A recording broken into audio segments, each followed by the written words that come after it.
It sucks being a victim. Anyone will tell you that. Physically, mentally, politically, etc. The concept forces itself on you and attempts to turn life into a reflection of itself. Sometimes it succeeds.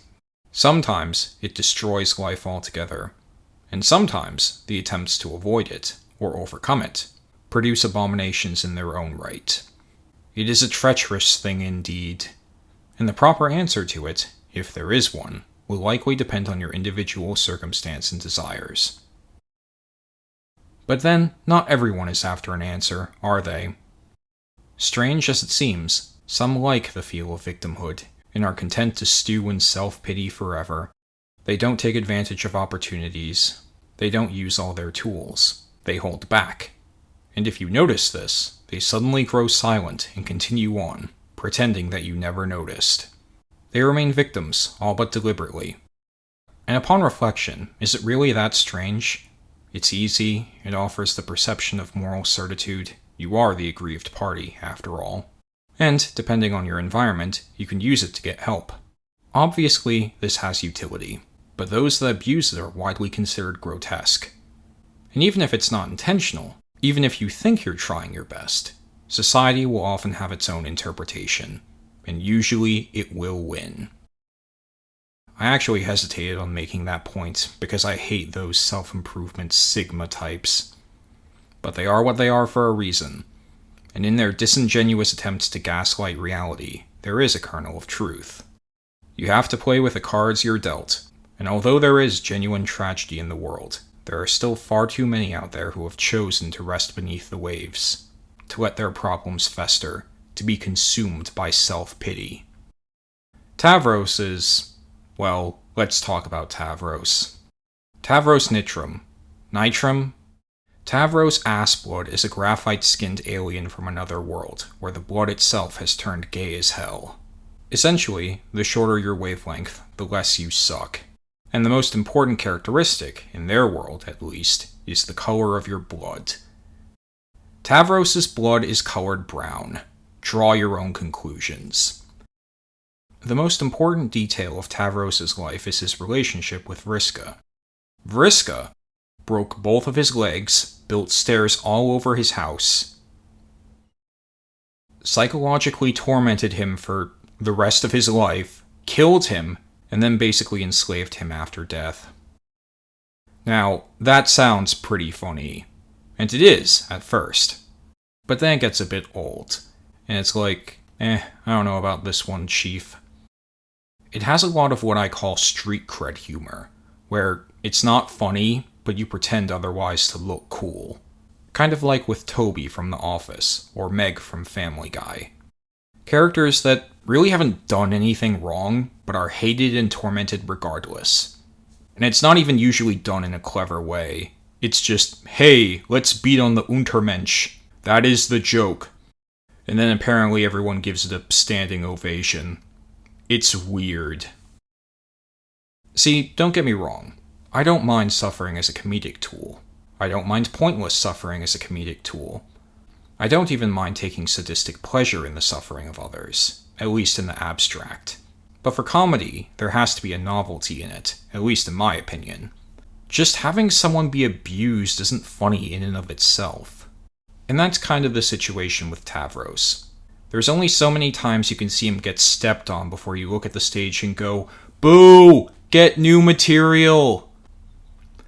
Like, can someone take out the trash already? He's bringing down the mood a bit. Now, I'm sure all 7 people watching this are saying the same thing. It's not supposed to be a comedy routine. It's not supposed to be a comedy. It's supposed to be a very serious, socially relevant drama. Oh, is it? Well, let's take a step back. Vriska claims that she's doing all this to train Tavros, that it's toughening him up so that he'll be ready to face the trials of the world. But that's obviously not true. And no one believes it's true when she says it, except for Jake, who doesn't count. Sometimes people half-heartedly push against her, at which point she goes, "No, I don't deserve to have the toilet dumped on my head." It's bad.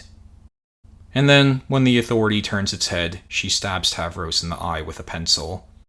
That's something like 80% of their dynamic in a nutshell. Bam. And what is she training him for, exactly? I mean, she says it's for their dystopian society, but that's obviously a doomed endeavor, so let's look a little further. Tavros, like most of the cast, is meant to play a game of pretentious sword art online, where you work to slay monsters, cross worlds, create a new universe, and reach divinity, overcoming your personal issues in the process and realizing who you are. It's very epic and very touching, and most people fail it completely, and then it's a little less charming. In this game, there are 12 classes, and 12 aspects which define your distinct powers and identity.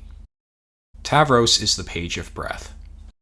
Pages are known for being the littlest and crappiest of the classes. Their gimmick is that they have a lot of potential. But of course, as is pointed out, potential means nothing unless realized. And usually, the way others treat them is not conducive to personal growth. The message here seems obvious. Because people are so shallow and dismissive towards these characters, they end up losing out on a very real asset later on. This is seen in a few ways with Tavros. The first example of it is already pretty bad. So Tavros' principal ability in this setting is the ability to communicate with and command animals. He uses it to Pokemon Go to the polls, and can manipulate beasts, including dragons and a dog creature that's basically God, and the game's enemies.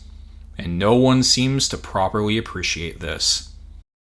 Now, you might be thinking at this point, that's fucking stupid. Oh no, it's much worse than that disembodied voice. Because sometime during the story, the main cast has a big fucking problem. One of their major enemies, Jack, gets a ring that gives him the power to destroy planets, and then gets combined with a dog that's nearly omnipotent, and he immediately makes a beeline to kill the others. He's one of those villains that doesn't talk much, or practice critical thinking skills, only murder. Incidentally, this obvious disaster was precipitated by Fantasy Pol Pot over there. Yeah, that's right. How? Why? At some point, these questions cease to matter. Now, this guy may look stupid, but don't be fooled. The main cast spends ages shitting their pants over him, hiding on a meteor and waiting for the plot to catch up. But those of you with basic pattern recognition may have already thought of something. Tavros could clearly control the dog god. Jack is clearly a dog now. We see regular signs of his dog personality being intrusive to him just on its own. Why the hell couldn't Tavros use his power to control this guy? Like, what, am I crazy? Is this the set of Zoolander 2 or something? There's not even a clear limit to the distance of his power. Even if he could only half control him for some inane reason, that's still a huge advantage. And these people aren't helpless. They beat the game. We've seen their strength. They created the universe, even if they don't look the part. Just think about it. Tavros, using his power to force the DeviantArt Desperados still, turning the evil god's strength into weakness, and creating the opening they need. Equius, physically holding down his stabbing arm. Solix and Aradia, psychically holding down the rest of him. Eridan blasting him in the head with his hope powers, both for damage and to blind him. And Vriska, the god of their party, delivering the final blow on him. Which is what she wanted in the first place, incidentally. And then everyone just runs in and wails on him, just to make sure he stays dead. Even in the story, Vriska alone is considered to be of comparable power to this guy. There were options. It was a terrible, shitty situation, but there were options. And all of it would have started with Tavros Nitram. He would have been their hero, their means to snatch victory from the jaws of defeat. And make no mistake, he would have been necessary, if for no other reason than stopping the bullshit lightspeed maneuver. Or, maybe his power would have been more effective, and they could have just become friends. That would work too. He could have saved them. It's an idea, at least, actually using his power, but the thought seemingly never occurs to anyone. Instead, they just babble about nothing and chop off his legs without his consent. Of course, later on the humans get involved to try and handle Jack, and spoiler alert, it's not fun. He kills most of the main cast, blows up the moon, not kidding, and probably a bunch of other heinous shit before he's finally stopped. And all of this could have potentially been avoided if they just took Tavros seriously. It certainly would have been on par with the other page in the series. But they couldn't do it! Even with their existence on the line, they couldn't be bothered to find value in the most marginalized member of their group. They couldn't stop him from being summarily executed by the upper class, and they paid the price in the most stupid and pointless way possible. It's a canon event! That in no way reduces either of those other two qualities. While this is happening, Tavros actually suggests using a copy of the God Dog to fight Jack. But then bitch number 2 goes, No, that makes me uncomfortable. And that's the end of that idea. Later, he learns that Vriska was responsible for the villain's catastrophic ascent, and decides he has to stop her before she hurts anyone else. He's scared of her. She's certainly more powerful than him, but he has to stand up for what's right. Vriska, of course, eggs him on at this point. She says that if he can find her, she'll give him a free shot at her. No questions asked. And guess what? It turns out that she was lying. Even with all her power, even with all her abilities and all the advantages in the world, she couldn't help but choose evil and steal away what little dignity he had. Then she kills him. Maybe there is some social commentary in this. Something about geniuses dying unrecognized on farms or lost in poverty. Billionaires making things worse just to indulge their ego. The slaughter of the cattle class to maintain the status quo, even when it's in nobody's best interest. Basic. The chief desire of man is to do harm, of course. That is his goal, his dream, his expression of freedom. How else could the world be explained?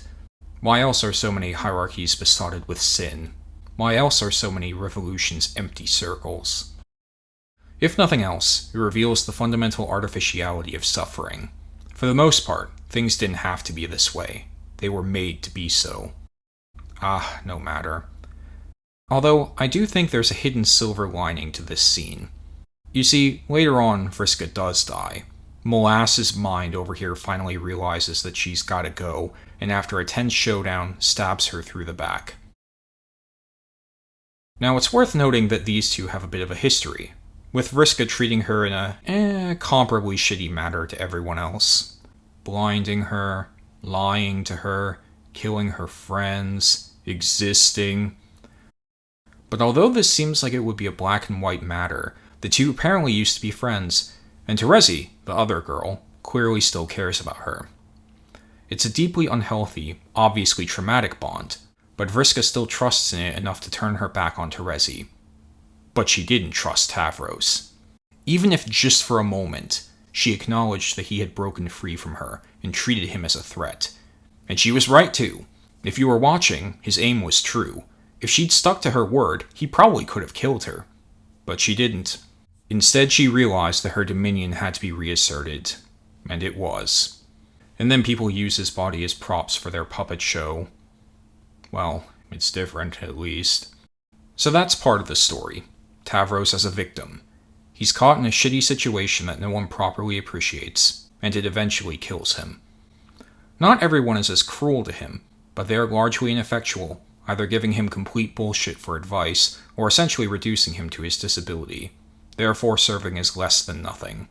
Remember when Tavros got his legs chopped off? The quote-unquote kinder members of his crew were doing that to give him new, robotic legs.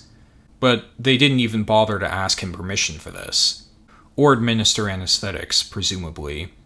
Evidently they thought his disability was so terrible that, of course, he'd consent to the chainsaw treatment. And, well, I guess they were right in this case, so that's a point for them. But none of their approaches do they actually get to the root of his issues. And again, in the end they fail, missing out on more than they know.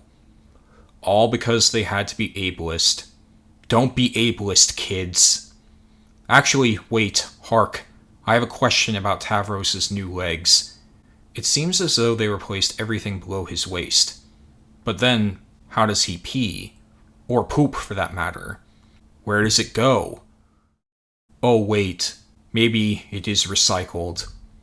Incidentally, when I said that no one properly appreciates Tavros' situation, that includes Tavros himself. He is not the weakest of the trolls, but he is, perhaps, the most pathetic. He regularly makes excuses for those that mistreat him and struggles to express himself in any meaningful capacity.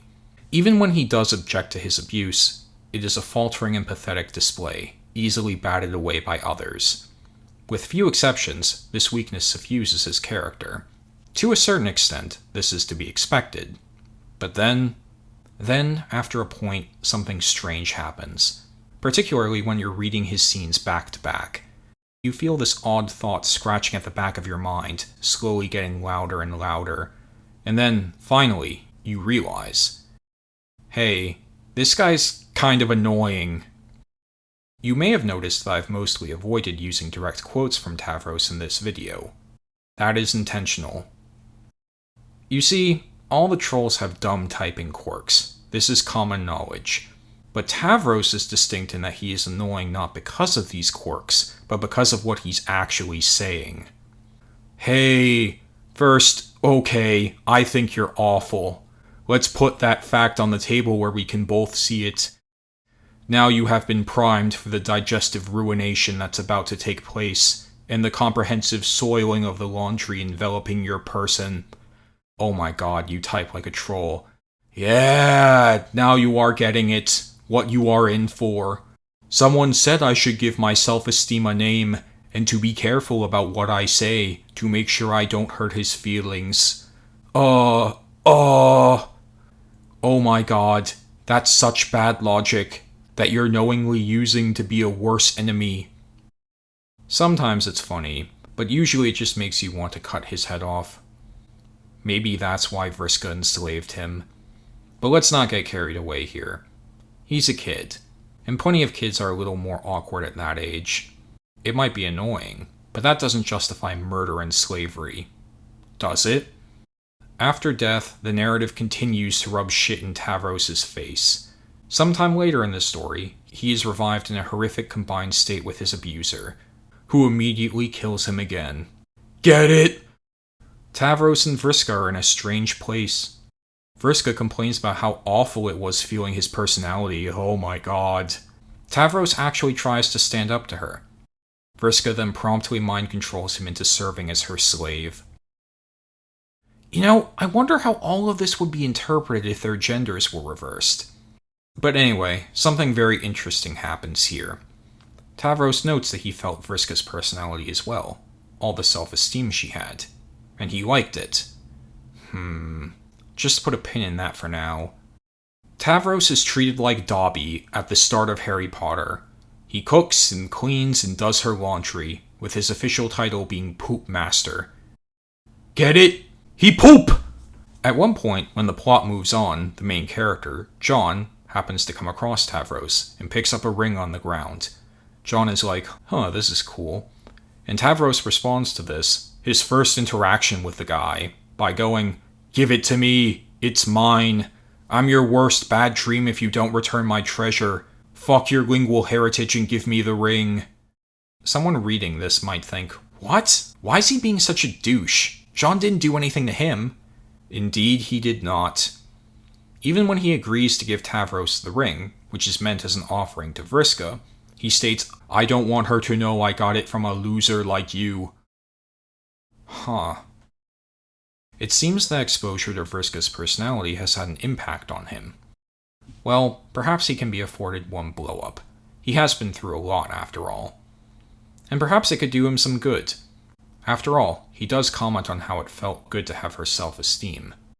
Perhaps this is just his first fumbling step into it. Perhaps the negative outcome of that interaction will teach him an important lesson. Perhaps in time, he'll improve. That seems to be the tack the story takes. Eventually, after Vriska continues to repeat the one joke of his character several dozen times over, Tavros finally has enough and disavows her, leaving the crew and triggering its dissolution. For context, The DeviantArt desperado has now been partially supplanted by the true villain of the story, Lord English, a shirtless demon wearing suspenders at the end of time. He is a nigh-invincible, universe-destroying, time-commanding god whose influence has largely dictated the events of the story as we're seeing them. He has only two weaknesses. The first is that he's a moron, but that doesn't really matter because he knows how to delegate, and also because the system conspires in his favor. The second is what Vriska's after. For all her flaws, she's not just her abusive tendencies. She ostensibly wants to be a hero, and to that end, she is against Lord English, leading an expedition to find his true weakness, a mysterious treasure somewhere in the ether. Of course, being what she is, this expedition is littered with atrocities. Apparently, to light the way to the treasure, she has to have the antagonist kill thousands of people who are mind-controlled to serve as bait. With his universe-annihilating atomic breath, he will destroy them, but also the darkness that obscures the treasure. And so they die, completely helpless. But hey, it was necessary, right? Never mind the fact that she's giggling like a child over it and taking it as an opportunity to cosplay as a pirate and clearly not treating it with any level of gravity or respect. It simply must be done. So, that introduces an additional moral angle as well. For all those sacrifices to be worthwhile, all those bodies piled up, there must surely be a paradise at the end of it all. Indeed, the stakes could hardly be higher. Reality itself is on the line here, and if they fail, infinite death awaits. But Tavros, he doesn't care. At least not at that moment. He knows that there's danger, but he'd still rather deal with that than put up with her. This is portrayed as a triumphant moment for his character. He's finally striking out on his own, and, finally, not being instantly crushed for it. It is personally rewarding for him. Vriska's hold on her crew disintegrates then. 3 other subordinates, appalled at the idea of the subhuman actually having more guts than them, leave as well. John politely tells her that she is a monster. And then, a little later, another, more vital member of her coterie defects as well. These events cause Vriska to lose faith and abandon her mission, even though she ended up finding the treasure, and the effort to save reality stalls. Oddly, she finally changes a bit from this, becoming more subdued and kind-hearted. She changes her look too, and ceases her abusive behavior, clearly being influenced by Tavros, and she becomes happier for it. She also enters into a relationship with a pedophile, which kind of diminishes my last point. More importantly, however, she still has the treasure, perhaps the only thing that could stop Lord English, which she does nothing with, and the effort to save reality stalls. It's only when a shitty clone of her comes in that things get back on track, and the clone, perhaps reminded of Tavros, is appalled at her original self, being pointlessly cruel to her in addition to taking the treasure, driving her to tears.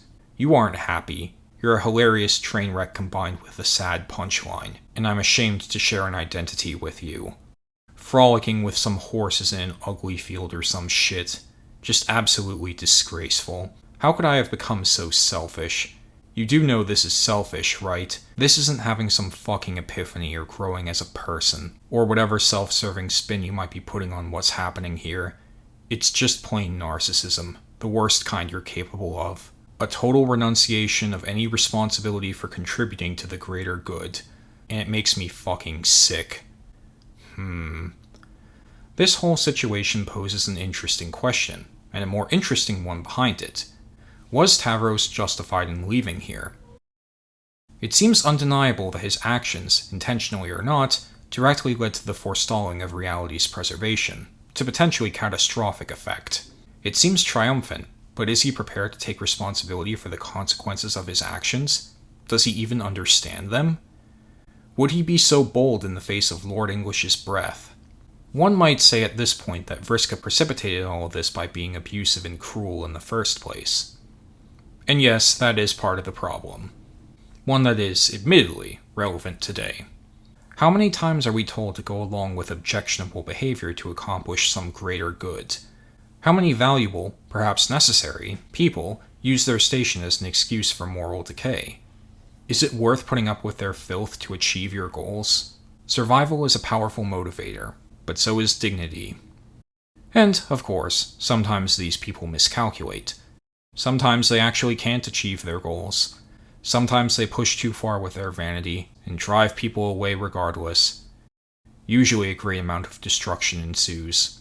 More often than not, a completely unnecessary destruction. A destruction that could have been averted if they just practiced a bit of compassion and decency. But then, that's not human nature, now is it? And yet, this is the exception. Usually the tyrants are correct.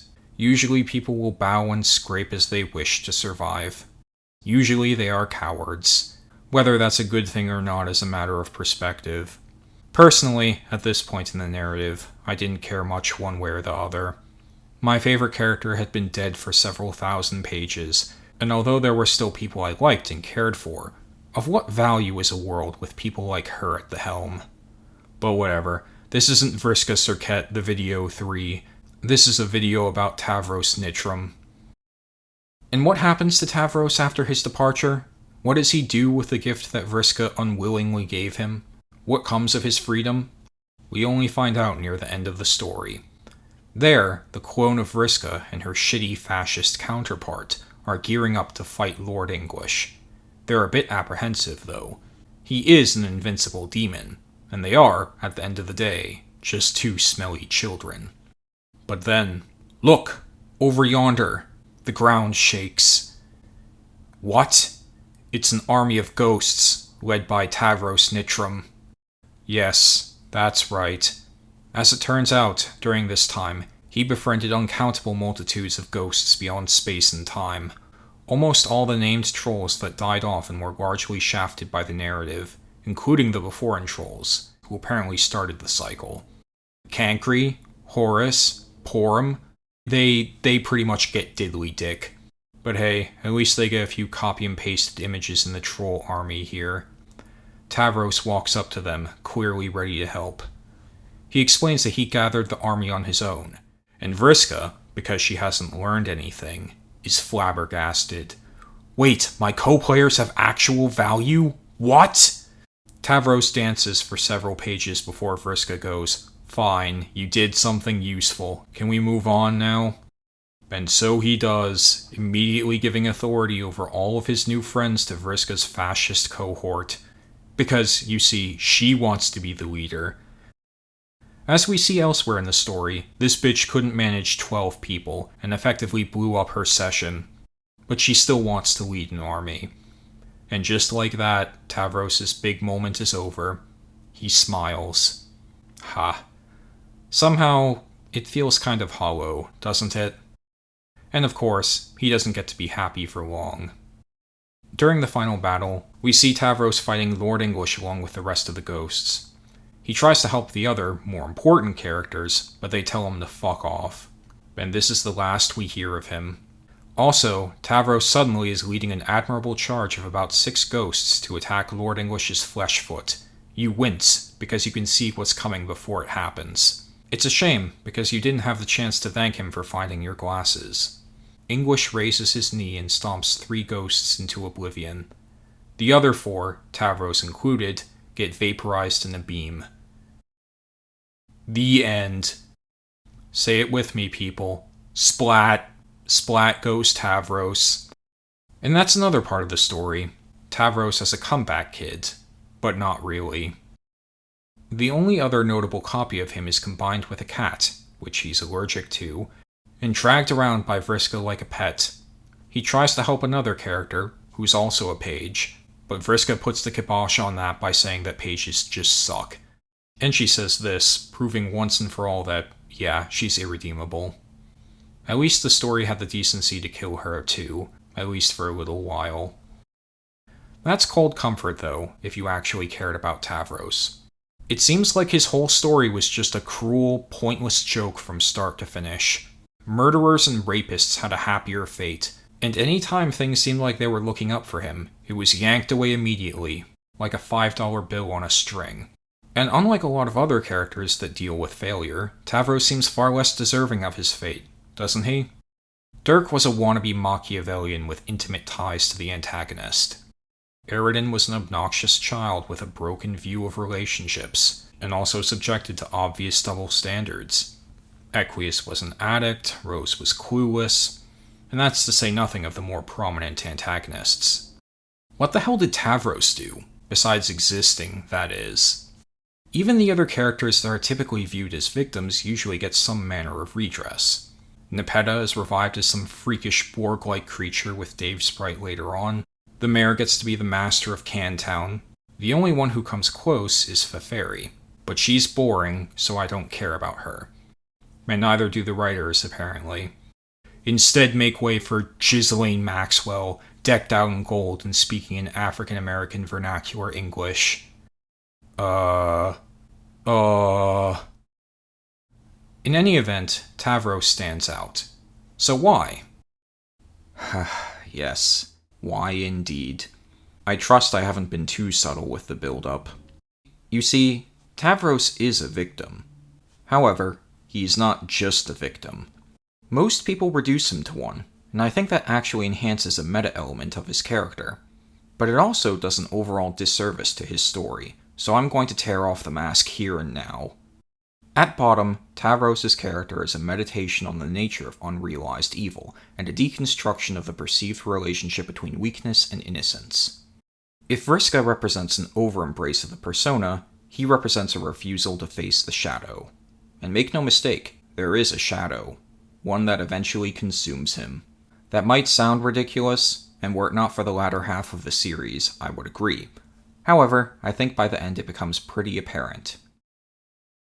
We have looked at the story from a perspective that more or less presents Tavros in a favorable light, one that emphasizes his struggle and victimhood, and the wasted potential that was only seen at the end. So, let's go back and complete the picture. What did Tavros dream of when we first saw him? There are two things. He dreams of being a Cavil Reaper, and he dreams of Troll Peter Pan. The first of these is a soldier who serves in his race's despotic army to conquer the galaxy and subjugate all other life forms. Now, in fairness, you could argue the extent to which these kids are truly aware of the reality of these things. But, directly after commenting on it, Tavros comments on the presence of mass culling in his society, and how it's something he wishes to avoid. So yeah, on some level he knows that this is a group that does bad things to others. Of course, many of the trolls we see have similar dreams, such as being Thresh-executioners and Ruffian annihilators. But that's just it. It's an early clue that, inside, Tavros really isn't that different from the rest of the trolls. And this is supported by his other interest, Troll Peter Pan, a story which features pirates, treasure, and, assuming it's like the original, no shortage of violence and trickery. His imaginary friend, and representative of self-esteem, is Rufioh, who, in the story this is based on, is an aggressive, cynical asshole. My favorite part about him is that, unlike most of the other protagonists, who just rely on childish pranks to defeat their enemies, Rufioh just straight up stabs them with a sword, killing them instantly. Hell yeah. To be clear, there is a character named Rufioh in the setting that appears later on. One who is actually more compassionate and even-keeled than his peers. But his name is spelled differently. And that's also not the way Tavros is presenting it. On some level, he clearly wants these things. But he can't have them. His blood, his personality, his legs not working. All of these things work against him, particularly in the fascist shithole that is Alternia. They seem insurmountable. And so, perhaps understandably, he gives up. He knows that he cannot achieve anything by taking on the personality he desires. That's a recipe to end up a smear on the pavement. And so, as a survival tactic, he becomes meek and submissive, hoping that others will go easy on him. This does not always work. He also uses this pitiable demeanor to get others to step in on his behalf, Knaya and Terezi, for instance. However, this is a flawed approach, both because they cannot truly help him in the way he needs, and, more contemptibly, because his true personality and manipulative streak often bleed through. Whenever he feels like he has the advantage, he immediately becomes more condescending and presumptuous, usually chasing away whatever goodwill he has. he regularly references the fact that he's suppressing his true feelings. Twice, when a woman is kind to him, he promptly views it as an indication of romantic interest, to which he is entitled. In one case, he proffers his feelings by saying what a big deal it is that he's coming clean and showing confidence. And when she declines, he asks if she wasn't actually being nice, and asks if he should tone down his self-respect in turn. To me, it's pretty transparent. To be clear, this bitch was still an idiot for ignoring the practical needs of her circumstance here, but he was an idiot as well, and that shared blame diminishes them both. Furthermore, his desire for that more traditional, domineering strength poisons his ability to form new bonds or adequately challenge the old. Tavros, being a troll, is supposed to troll others. It's a key part of his narrative early on. Trolls, internet trolls, ha ha ha. All of his peers do so when the humans are involved. However, due to his personality, he's not very good at it. But not for a lack of trying. He immediately seeks to insult Dave, and then, when Dave proves too much to handle, he pathetically goes to Rose, asking, "Hey, you're inferior to this guy. How can I make him feel bad?" It's like when Dwight goes down to the warehouse and shouts, "Attention blue-collar workers," when he wants something. You're a bitch. I don't need your charity. And, of course, we already know what his interactions with John and Jade were like. In these cases, Tavros attempts to follow the standards laid out by his culture, to be cruel and domineering. In so doing, however, he does himself a disservice, even more than you might realize. The disservice is twofold. First, it exposes Tavros' weakness and inability to dominate over others. Second, it seals him off from any alternative path, or any means to receive help. Think about it. Many of the characters in this story are only able to meaningfully address their problems through connections with others. A huge part of Dave moving on from his trauma is because of his connection to Karkat. Kanaya helps Rose engage more positively with the world. Terezi and Vriska directly rely on John to save them. In all of these cases and more, the importance of building positive relationships is emphasized. And the humans are of particular importance. But because Tavros stubbornly pushed away those connections, he never got to benefit from them. And why did he chase them away? Because he clung to his own secret ideals. Even when it was clear he couldn't live up to them. Even when they were actively hurting him, he simply couldn't bring himself to give them up. That's why he keeps poisoning his relationships with the humans. They're not like the other trolls. He doesn't know they're above him yet. Perhaps he could oppress them. And on a meta level, this even fits with his placement on the hemospectrum. He's a shitblood, near the very bottom, but not at the bottom. Vriska herself comments on it. I mean, that's how it works here. Everybody's got someone to kick down on. Except Rustbloods, but them's the breaks. Somebody's gotta be on the bottom to keep the whole shebang afloat. He can't pull that with Aradia, naturally. But perhaps there is someone he can target. Someday. I'll say it again. He wants to be strong. This is also why he charged at Vriska, abandoning his attempts at conversation and instead trying to force the issue. There is a heroic component to it, but there's also a tragic one. He wanted to be powerful. He wanted to be a warrior. And it led to his death. He didn't have to do this. He could have been patient and worked with the others. In fact, even that bitch that dismissed his plans is revealed to have come around, and might have been persuaded. But he wasn't patient. He instead succumbed to his darker desires. And so, he too bears responsibility for his downfall. This hidden trait of his is also why he keeps coming back to Vriska. Because, in his secret heart, she is his desire. Not even in a romantic sense of the word. She is what he wants to be, his concept of freedom.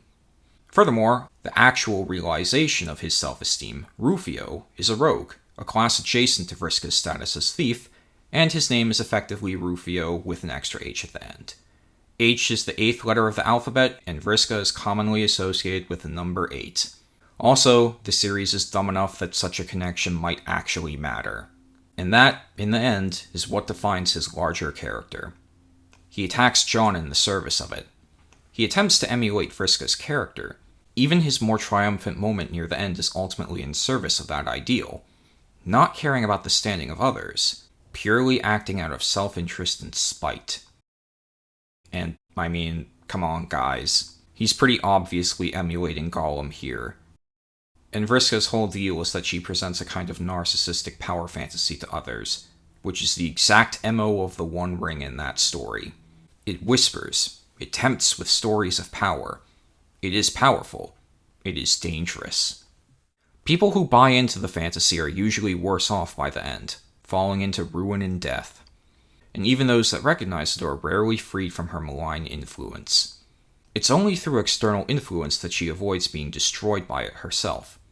It's only then, through some outside power, that it can be used for some measure of good. But that's another story. Actually, Vriska has a lot in common with the villains of Lord of the Rings. They both have the power to dominate the minds of others. They both are obsessed with control. They both delusionally claim that said control is for the good of others.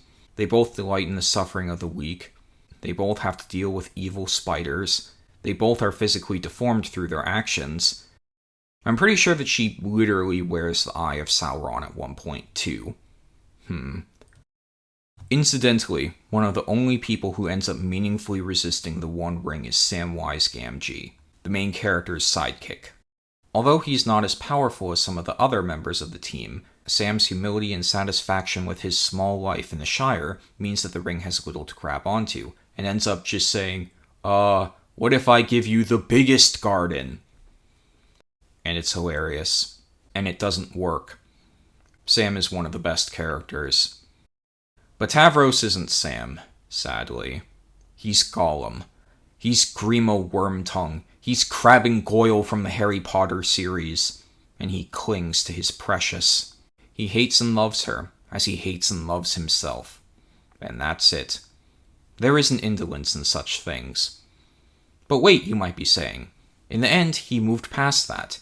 He succeeded apart from Vriska, and ended up using his own abilities to serve as a genuine asset for good. He did marshal the ghosts as his friends, right? No, not really. Many people tend to condemn Vriska for her actions sacrificing the ghosts during her quest for the treasure. Potentially thousands of people gleefully thrown in the furnace to make way for her glory. Like Ozymandias, but less sympathetic. Imagine if Ozymandias was actually Cartman. These people didn't know what they were getting into. Just death. But then, at the end of the day, that really isn't too different from what Tavros did. He gathered all of these people together, people that trusted him, and then instantly handed them to the fascist, with little to no regard for their standing. Again, this bitch ruined her own session, and constantly fetishizes her despotic parallel universe counterpart, which, incidentally, started the culling system on Alternia to begin with. But Tavros didn't care. With a frighteningly casual demeanor, he essentially gave them up. Imagine being in that position as one of the Beforan trolls. Your friend is telling you to listen to Mina, the one that failed her game and drove her own team apart. You're a bit hesitant, but go through with it. After all, the universe is vast, and people can change. She must have a plan, right? Nope. There is no plan, as far as you're concerned. The plan is, you die. The plan is, you become part of the Foundation. And that's it. As you might expect from someone like this, there's no coordination in their assault, no actual leadership. Just throwing all these people into the meat grinder. I mean, yeah, they're supposed to be a distraction, but there's a difference between actually managing things, playing to your strengths and trying to minimize losses, and throwing people into a meat grinder. This is throwing people into a meat grinder. This is a casual disregard for life, conducted with no shortage of giggling and authoritarian fantasy. And this is what Tavros signed off on. He felt nothing for it. In the end, he used them, like Vriska would use those beneath her. The three of them represent the three traits of negative leadership: pride, selfishness, ignorance. And in joining them, after a fashion, Tavros finally gets what he wanted, to be like Vriska. That's why his victory felt so hollow before, because he never actually advanced as a person. Beneath it all, he wanted to be vile and exploitative. And at the highest point of his character, where all the stars and planets in the universe are aligned, he finally got to be. This is his intention, and all the friendship and opportunity in the world could not change it. And he is happy, but not for long. For, having committed himself to this path, he binds himself to its consequences, to the trite and tragic end. In the words of Gandalf the Grey, there is only one Lord of the Ring, and he does not share power. There can only be one Shitler Supreme. And so, defining himself by Vriska's measure, he is destroyed by it as well, with one last subtle reminder of what he ignored. And it is a tragedy, because over the course of the story, it is made blindingly apparent that his true strength lies elsewhere. Even aside from gathering an army of friends, even aside from the dog god incident earlier, even aside from the very nature of his power and personality, it was apparent from the very beginning, as it often is. You see, one odd characteristic between Tavros and Vriska is that the two, on some level, are attracted to each other. Vriska lugs him around for a reason, after all, even if this often invites destruction on him. But Tavros is also attracted to her. This is made apparent in his Pester Quest entry, where she's likened to some sexed-up fairy from Troll Peter Pan, and Tavros comments on the complexity of his feelings. But for a number of reasons, those feelings are never properly realized. Vriska, of course, is shitty and awful, but let's forget about that for a second. One of the main reasons the narrative gives for her behavior is her mother, a huge spider that constantly demands the flesh of young trolls as food. If she goes hungry for too long, the threat is that she'd eat Vriska herself. And Vriska became horrible and exploitative to adapt in these circumstances. Furthermore, the spider communicates with her telepathically, constantly tormenting her. It's clear that this is a very traumatic relationship for her, and in part, what motivates her to be what she is. Does it justify what she's done? No. Does it even come close? No. But it is an explanation. That's pretty much the main focus of her game. But, come on, guys. What's Tavros' power? Yeah, animal control. He can commune with them and make them do what he wants. We even see him commanding the next animal guardian over in the comic. Do you know what that means? He could have communed with her guardian and quieted its demands. He could have made it sleep or be more compassionate, or die if so desired. He could have saved her. This is even reflected in Vriska's game. After the insert character learns about her circumstance, one option is to use your arbitrary teleportation powers to transport the spider into a volcano, killing her horribly. And this is treated as the good end, with Vriska immediately fawning over you. I mean, this kind of has its own issues going by the comic, but shh, just don't think about that. The point is that you took action, and were rewarded for it. And for that, you won her friendship. So too could Tavros. He could have helped her manage her guardian, and likely earned her respect by finally doing something all on his own. That would have dramatically improved their relationship, perhaps taught Vriska to be a bit more open-minded, and he wouldn't have had to be a braggadocious asshole for it. Just himself. He had the power he needed the whole time. He just couldn't see it. That's the other side of his secret ideal, his concept of self-esteem. Not only does it eventually consume and corrupt him into a poor counterfeit of Vriska, not only does it shut him off from connections that might have helped him, or saved him, but it also prevents him from imagining any better path for himself, or working to find value in who he actually is. It's a failure of imagination. And that is his doom. And it makes him indolent as well. Tavros, it is revealed, spent most of his time during the original game asleep, flying in a fantasy world, accomplishing nothing. He did this because, in his words, it was the only fun he had. Who cares about the responsibilities of the world? Who cares about facing up to reality? It's probably impossible anyway. And there is danger.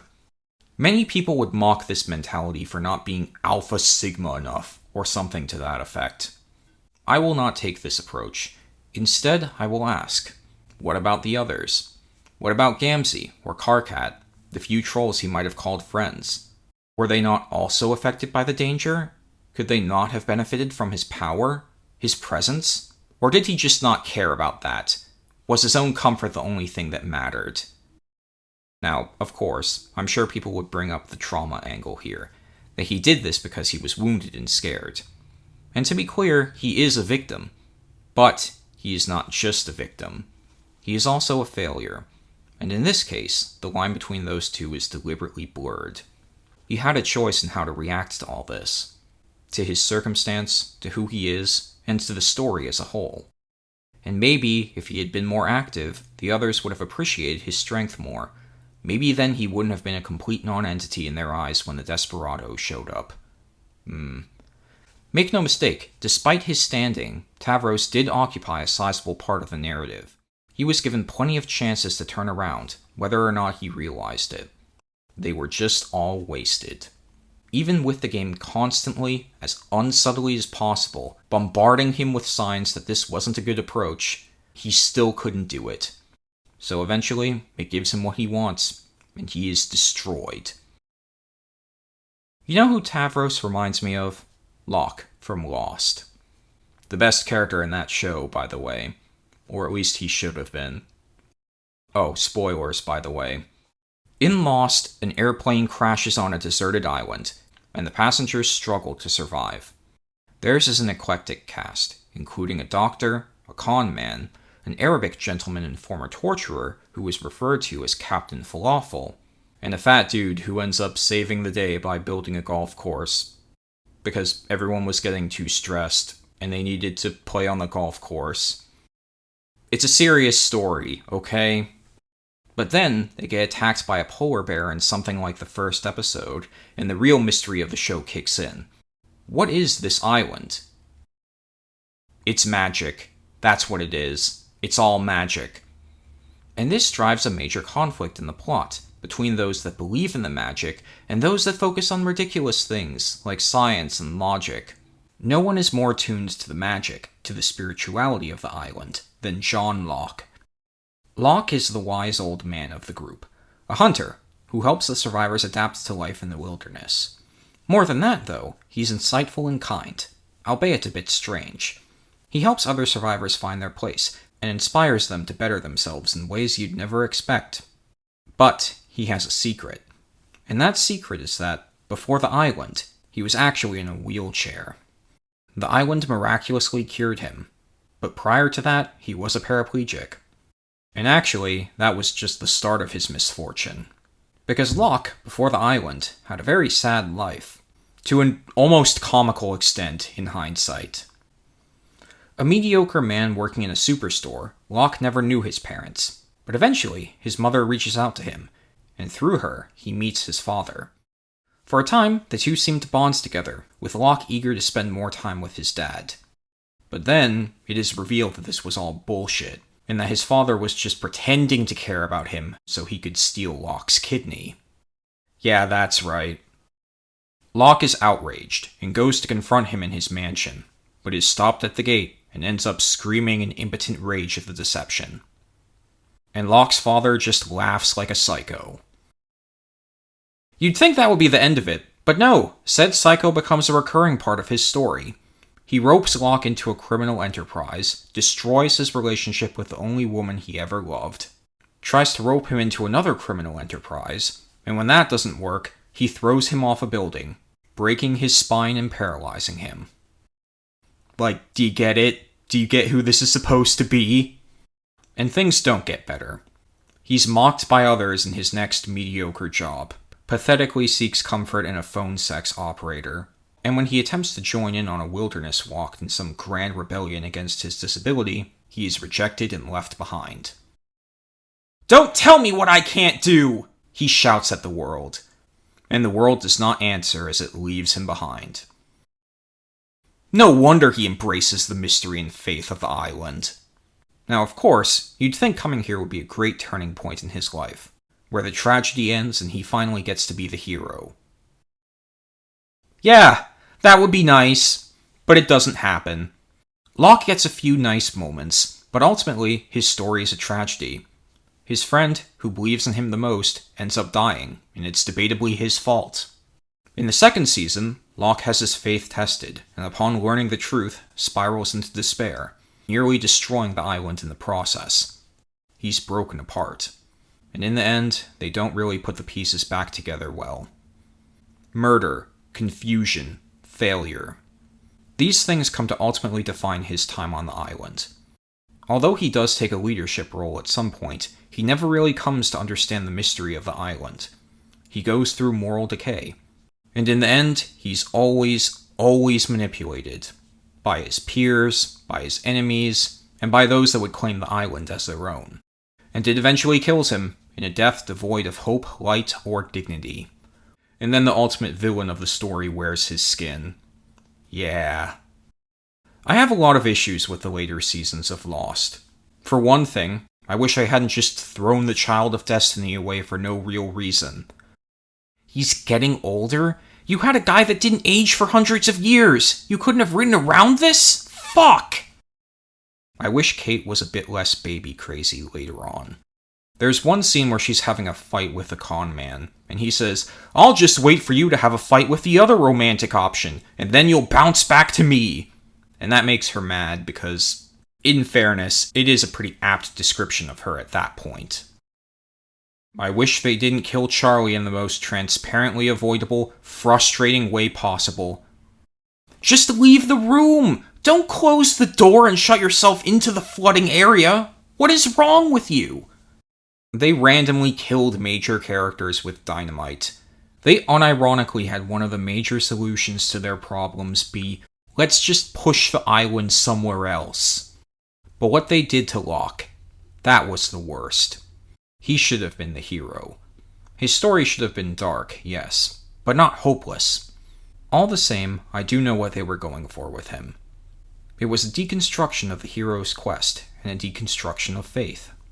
Locke, in his faith, comes to be overzealous, writing off the death of his friend as a sacrifice the islands demanded. He relies on it heavily, and as such, when it appears to betray him, he feels personally aggrieved, which leads to his spiral of despair. In his recovery, he often looks for answers, for someone to tell him what to do, and there is nothing but murder in the name of fate. The ultimate shallowness of his thoughts is revealed in the way he tries to persuade others. He throws around vague terms like destiny and faith, things that mean nothing to those that are unconvinced. And in the end, the vagueness of faith, that desperation to be told what to do when given a quest, is what entombs him. And it's unfortunate, because in hindsight, it's very clear that the island wanted him to think for himself, to do the right thing for its own sake. He certainly had everything else, but it wasn't enough. He always sought the approval, the command of a comforting authority, first and foremost. Even in his father, he couldn't recognize toxicity when he found it. He couldn't stand on his own, and thus he failed. The end. People at this point might be inclined to talk about the afterlife part of the narrative, wherein Locke's sacrifice does inspire the others to take on his mantle, and where his killer apologizes to him. But, sorry, that's not enough to make up for everything else. A pittance after the end doesn't make up for a lifetime of shit. At least not to me, at least not from a writing perspective. It is a little frustrating. I get it, but it's frustrating, and not in a tasteful way. That's not a positive outcome. So, why did I bring it up? To emphasize the universality of Tavros' struggle. At a glance, these are two very different characters, but he, like Locke, was given a monstrously unfair hand in life. He, like Locke, was given a chance at salvation. He, like Locke, failed. And he, like Locke, partially deserved his fate, because of the way he reacted. I remember the first time I saw Locke trying to persuade the others in the outside world to help him go back to the island. He just babbles about how, in your heart, you know it's the right thing to do. It's destiny. At that point, I was already thoroughly disenchanted with his character. But even still, I thought to myself, oh my god, he's so bad at this. There's no adaptability, no willingness to try to speak to the others on their own level, just his own obsessions being played by the strings of another. This is the limit of the hero's journey.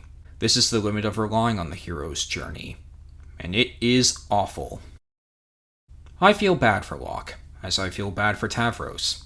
But pity has its limits, and both of their stories are about exploring that. Did they really try their best in these cases? Did they really heed the messages of their environment? No, of course not. During his spiral of despair, near the very end, Locke was actually given the sign he wanted, but he was so angry at that point that he didn't care, and followed his path to the bitter end. He didn't have to write off his friend's death as fate. He didn't have to stay in his own cloistered mentality. He could have learned from his skeptical counterpart, as much as they could from him. That's also, in the end, what distinguishes him from the true main character of the show: change. In a sense, that's also what we see with the other characters in the comic. Change, mandated by their deficiencies in character. Vriska can get away with it, apparently, but most others can't. And those that fail that, fail everything. But Tavros provides a distinct and disturbing blend to this, debatably more than any other character in the series. Namely, there is a common assumption that those with the authority, the power in these environments are inherently more corrupt, that they are likely to enslave and slaughter, to destroy everything in the name of their own ego, and to take pride in it like the vile little tumors that they are. This assessment is mostly accurate, but those at the bottom might do the same if given the chance. For people like Tavros, the only thing that prevents them from doing harm is a lack of power, and when they are given it, or even the lie of it, they reveal themselves. Like evil peeling off its mask too early and burning in the light. This is particularly unsettling, because if even the poor and unfortunate cannot be empathetic, then what is left? Just peeking under every rock to hope that you eventually find something of value? Is this person good? No. Is this person good? No. This person is just enslaved to the first. This person feels some obscene emotional connection that keeps her dynamic intact. Is it any wonder, then, that people tend to give up on morality in general? They lack the courage to admit it, but instead passively disengage, assuming that those that fail must deserve their fate. There is no point in advancement, no hope, only power, and indolence. For this, for supporting the basis of this kind of moral nihilism, I will never forgive Tavros Nitram. Now at this point some of you might be asking, are you seriously blaming a 13-year-old child for the degradation of the human spirit? Yes. What, something like 70% of the cast are children. That doesn't stop them from being judged. And also, when you give up several thousand people to the fascist, then I quickly lose sympathy. Sorry, Hans. Now, coming off the heels of that, you might be thinking, does that mean you're coming around on Eridan? Do you now think that he deserved his fate? Not even a little bit. Tavros, even in his wretched state, had way more presence in the plot, and far more opportunities to change. Furthermore, although Eridan did plan to join an evil force himself, that was stopped before it ever came to fruition, making it merely an attempt rather than a completed act. And also making him responsible for far fewer bodies. Is there not a difference between the intention to drive drunk and actually doing so, causing 13 bodies to be strewn about on the interstate? That's the difference. Now, would he have done better if given the chance? Maybe, maybe not. But that's not the point. The point is that, relative to the rest of the cast, he didn't get a fair shot. Despite the epic story that was so obviously set up for him. It's like in 21 Jump Street, where they arrest the bad guy, but forget to read him his rights, and have to let him go. There's a process to this, a holy rule of fairness, and it was smashed to pieces. And that really burns my Bunsen. Everyone is calling to complain, even 5 years after the fact. But no matter. Back to Tavros. What is the ultimate lesson of his character? Usually such things can be boiled down to a simple maxim. For Dirk, it's, you can't do everything on your own. For Vriska, it's, assholes rule the world, apparently. For Tavros, the lesson is even simpler, and even more brutal. Know your place. By my estimates, the only thing he truly accomplished in the end was destroying his moral basis. So, let us leave this pointless world and move on to the next. Well, okay, maybe not that one. The epilogues in Homestuck 2 are widely reviled by the community. and I've already commented on that. Extensively. There's more to it now. You have to comment on it. No, man, I don't want to read more of that crap. They kept going. Your video didn't stop them. You have to comment on it. Why would my video stop them? Listen, I do kind of like the sequels, in spite of myself. But it does get tiring after a while. And as the story continues to warp further from what it once was, and provides little in way of genuine charm to replace it, eventually you have to close up shop and move on. That's why I originally stopped reading. And that's why I don't see much value in commenting on it further. Like, yeah, they 9/11'd a bunch of beloved characters in the name of deconstruction and a poorly conceived political message. It sucked. Big whoop. What else am I going to say? What could they possibly do that would merit my attention? They redeemed Vriska, for real this time. Pfft, no they didn't. No, it really happened. That's not funny. They faked us out something like 4 times with that. Vriska loudly refused to learn, and we closed off with her declaring terroristic war on the planet. Plus, one of the main messages of the sequels was that redemption is bullshit. They wouldn't just turn on a dime for, oh, who the fuck am I kidding?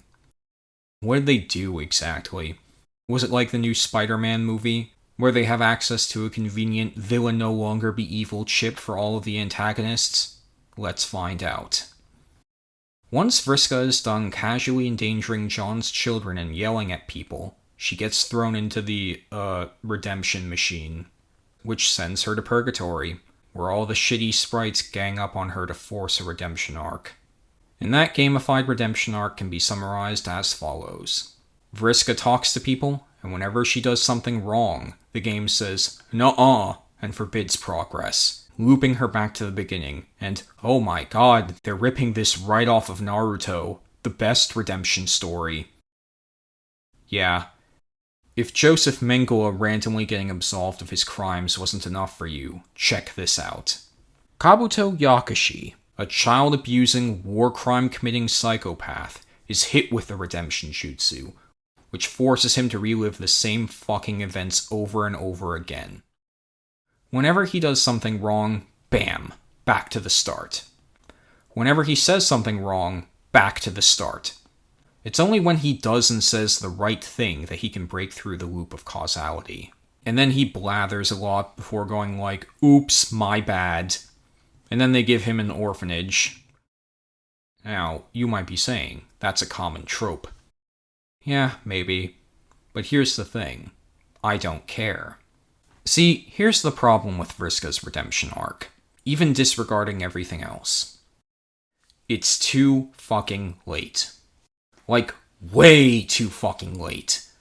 Let me tell you how late it is. There were several times in the original story where it was implied that Vriska would change. They're kind of thoughtful at points, actually. And you know what?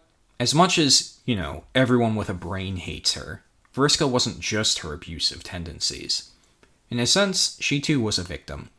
And she did help the heroes in her own way. Perhaps, if these things had come to fruition, she could have redeemed herself. And maybe, just maybe, she could have come to justify the narrative's focus on her. She could have been a true hero, in spite of all the horrible things she'd done. I certainly wouldn't have minded that. After all, many heroes have come from dark places. And isn't the nature of hope to stand in spite of what's likely, to believe that even the worst person can change? Only, there is such a thing as false hope.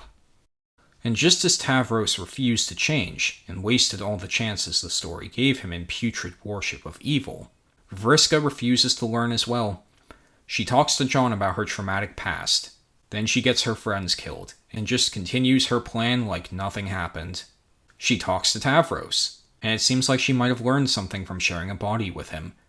Then she subjugates her friends and engages in wanton murder. After everyone leaves her, she finally seems to let go of her obsessions, admitting fault. Is this the one? No! Then she just lets reality rot and gets in a relationship with a pedophile.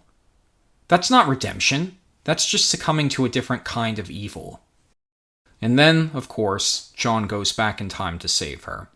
Which, naturally, ends with Vriska continuing to be a total asshole, showing no genuine remorse for her past actions, and perhaps a bit more pertinently, declaring terroristic war on the planet she deigns to save. This deal is getting worse and worse all the time.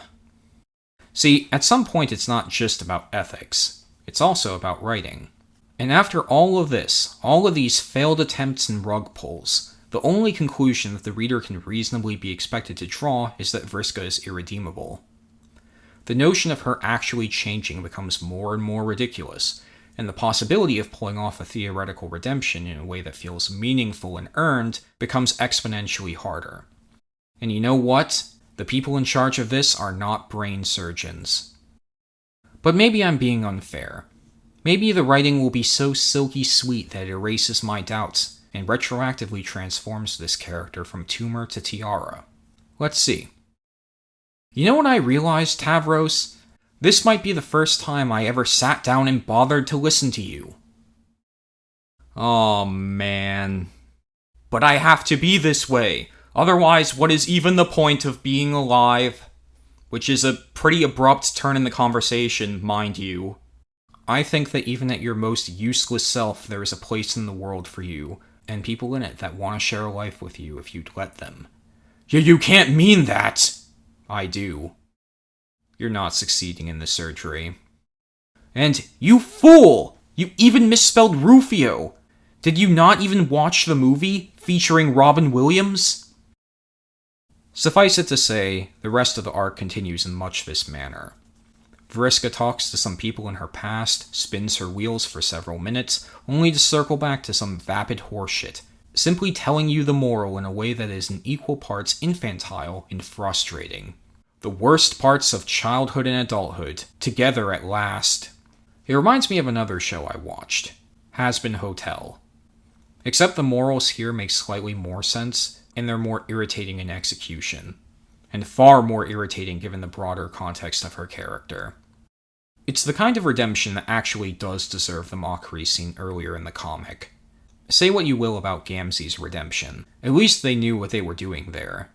Not so in this case. This is stupid. And on some level, they know that. Because they throw every lame excuse they have to try and make it seem less ridiculous. They are not successful in this endeavor. 1 year later. 2 years later! Dude, just saying that doesn't make this more compelling. This isn't redemption. This is growing up. What? How does the former not contain the latter? This isn't soda. This is Pepsi. Go fuck yourself. Look! They've all forgiven her. Why can't you? Oh yeah, the mentally broken corpses of others, brainwashed to follow the game's directives. You'll excuse me for not being bowled over by their endorsement. And when she does get out, well, it's worth noting that the reason people threw her into the redemption machine in the first place is because, apparently, their world is on the brink of collapse. Because it's not canon. Remember that? Yeah. Seems like it's been doing fine so far, but apparently not. Apparently, we're on the edge of oblivion. And because Vriska is so important, not even joking, they think that her relevance can save the irrelevance of the world, and all of its people. Several billion people, all relying on Vriska. This is the epitome of a good idea. And when she comes out, she kills a bunch of people, and then, says she's not going to save the world. Yeah, they're all just fucked. Men, women, children, who the fuck cares? We have more children to traumatize. And it's like, wow, you really are just moving on from that after a 5-minute conversation. The others are asking some pretty legitimate questions, and this is a pretty big fucking deal to just drop on them. But she can't even be bothered to properly explain herself. Or give them more than 5 minutes to accept the death of their planet. Who cares? That may as well be the motto for the whole series. Who cares? And then, apparently, some people reading this are like, wow, what an incredible redemption arc. I, for one, am satisfied. Are you kidding me? Are you kidding me? Vriska's redemption had some great moments in it. What? Some great dialogue? No! No! Yeah, she learned her lesson. This is worse than the banks getting bailed out in 2008. And what else is going on in this scene? Oh, right. They captured Jane, and now the main cast is fantasizing about how they're going to brutally murder her. Yep, our beloved heroes are just skipping right to the end of the glorious revolution. Not just one or two of them, but pretty much the whole fucking ensemble. Should we dunk her in acid, or should we just beat her to death with a hammer? Let's throw her in the brazen bowl. Let's peel the skin off her back and dunk her in salt. Now, in fairness, I would like this conversation to happen, just tilted about 180 degrees in the other direction. And in the service of that, I have a question I'd like to ask the cast as a whole. Is your idiot brain getting fucked by stupid? How is it possible that Roxy is the only one here with a reasonable take? Whoa, aren't we going to give her a trial or something? Oh, look, Carcat, the dithering centrist wants us to slow down. Not wanting to kill your political rivals makes you a centrist? I thought we were supposed to be on Kanaya's side? No, stupid. It's a mature political drama. That means you're supposed to hate everyone. Yeah, apparently. I think my favorite part about this scene, though, is how John does not give a shit that his own kid was abducted and thrown into the death game. Pretty much everyone in that game died at least once, but his own flesh and blood are just effortlessly wiped away with a smile. That's nice. Anyone remember what John was like in the original comic? I do. But no matter, it must all be sacrificed for whatever putrid garbage they mean to institute as a solution. They babble incessantly, and for the record, everyone besides John is correct, but not enough to justify their existence. Why are they just accepting Vriska's proposal as a given? Why aren't they trying to appeal to her apparently better nature, or just to get a better understanding of this? What about all the people here? Don't you care? If you're a better person now, shouldn't you care? There's a fine line between giving someone space and letting them die. This isn't on that line. This is billions of people. More than even you have killed. Well, maybe leave that last line out. But no, they don't even try, because they suck. Or maybe I'm the sucker for thinking that growing up actually means being a better person. Maybe they mean growing up in the more cynical sense of the term, where people stop giving a shit about anything outside their little sphere of influence and the world just dies in a fit of individualist decay. Well, everyone's entitled to their own opinion. It's just a stupid comic, right? It's not like lives are in the balance. And even if lives were in the balance, it would depend on whose they were, right? Up top! You know, incidentally, I took one of those Turbo Virgin classpect exams online. You know, the thing most of the characters get throughout the comic. Class, representing your fundamental role. Aspect, representing your domain of power. Can't just expect edgelord narcissism to carry this whole thing, as much as I would like to. I went through the test, answering as honestly as I could. As I did, I crossed my fingers, saying, please let it be something ambiguous. Please let it be something I can at least delusionally pretend I have. I got something lame at first, like the P of poo, but then I fiddled and fucked with the answers until I got the Lord of Hope. And I was like, that's it! That's me! That is the true me! And so it was.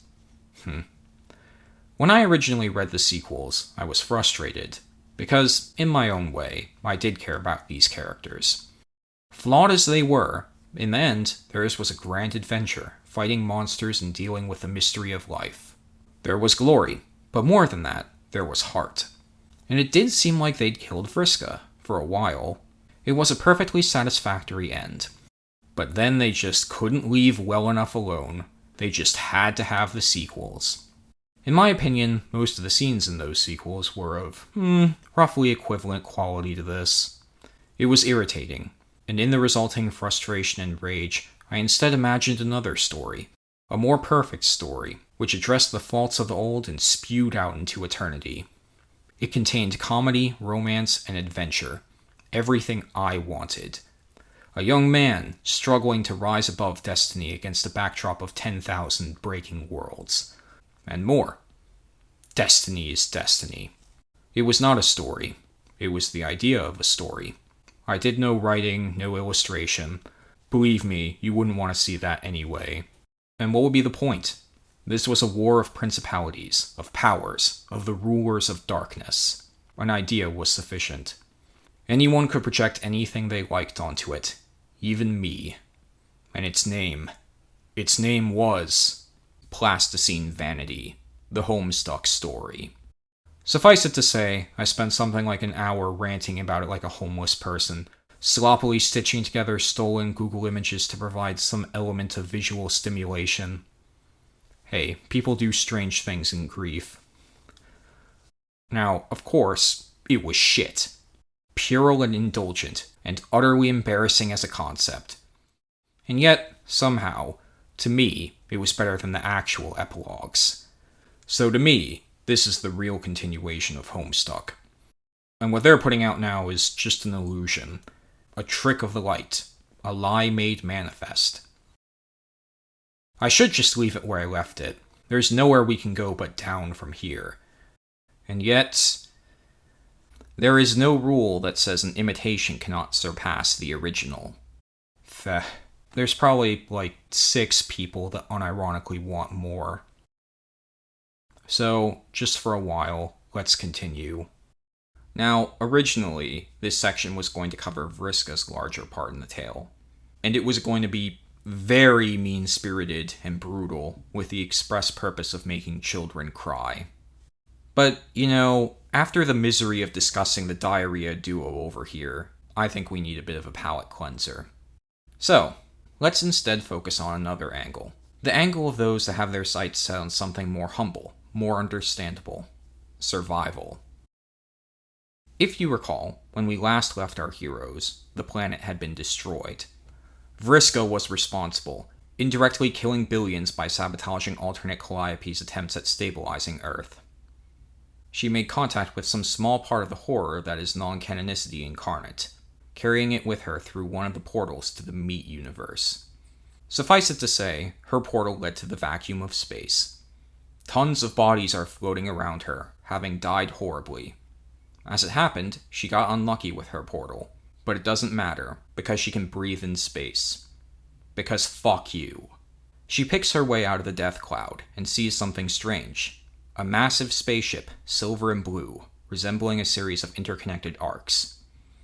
It is the size of a small city, and she can tell immediately that's where her friends are. However, she does not go there, for they are nothing. And she feels the pull of destiny on her back, the pull of the plot, and Dirk himself. She sneers at the ship, and says a few words before leaving. A few of the others, watching from the deck, are relieved that she's leaving. They are too scared to even insult her, for fear that she'll turn back. The terror is stark, even overwhelming the absurdity of their own environment. They are extras. Common filler. The story follows neither of these parties. Nor does it follow Eridan, who tears after her in pursuit shortly afterwards. It follows the Candy heroes, the new children, and a smattering of old faces made new again. It is the story of the ESS Commonwealth. Now, you would think that Calliope would have sent the others to another habitable planet in canon, right? But no. No, instead the Rifts took the refugees to a massive Ark-like spaceship, equipped with self-sustaining replicators and enough fuel to travel the cosmos. The survivors of Candyland need to adapt, and try and find their own suitable planet. But it isn't easy. The planets are either too hot, too cold, or war-torn hellscapes, where the already existent intelligent alien races are tearing each other apart. That's a disturbingly common development, and the others don't want to get involved, instead hurriedly taking their ship elsewhere. Where are all the intelligent races at? Where indeed? Those with godlike power are leading everyone, but the ship is crowded. Tensions run high. It isn't easy. And not everyone that got evacuated is there. What happened to them? Why did Calliope put them here, of all places? What do all these fucking buttons do? It's not good. The 4 stable kids are struggling with being cooped up in different ways. Pigawful continues to develop her psychic abilities, and sometimes uses them to control others and calm tensions. But Rose and Kanaya discourage it, as the last thing they need is for people to fear them. Pigawful scoffs and runs off. Harry is on her side, although he won't say it in front of the others. Jake and Tiffany are training together. Tavros often holes up in his room, reading. He's supposed to share it with Jake, but Jake mostly spends time with Tiffany, and is ignoring him. Pigawful realizes this one night and is appalled, saying that after Jane, he should be begging for Tavros' forgiveness. Tavros, however, states that Jake is sorry about it, but just doesn't know how to handle it out of shame. He says that he's fine, and that trying to talk to his father about it will be more trouble than it's worth. Pigawful stares at him for a minute. Tavros pauses and looks up. Please don't use mind control to force him into doing anything. I wasn't going to! Although she totally was. Pigawful is flustered. She was just trying to be nice to him. Tavros accepts it and privately asks to be left on his own to finish reading. Pigawful leaves, angry and dealing with a headache. Later that night, Tavros goes to the gym on his own, when no one's around, to train in private. Despite hiccups, the three friends stick together often, in person or by interstellar text. They talk about old movies and developments, with Pigawful and Harry commonly pointing out that this is a pretty shitty space adventure so far. Tavros often points out that everyone's doing their best, and Harry agrees, but it's still pretty shitty. They sometimes pull pranks to pass the time, and train their respective powers. Harry trains with his mother most often in combat. He views himself as a hero in training, like his mother and father before him. The three try to bring Tiffany in, but she is hesitant, mostly sticking with the adults or going off on her own. When Harry tries to block her way and get her to acknowledge him, she punches him in the face, which very nearly leads to a full-on brawl before Jake steps in. Tensions are high. At one point, Harry, who secretly bugged one of the meeting rooms, hears about a potential planet they could land on. But its largest nation is enslaved by a dictator, and he's fighting several other countries in the war that could consume the planet. Jade asks if they can't help, but Rose says that they have to leave, and John agrees. Later, Harry confronts his father. You're just going to let all those people die? John sighs, and tells Harry that it's not their job to fix every place in the universe. So you're just going to let them die.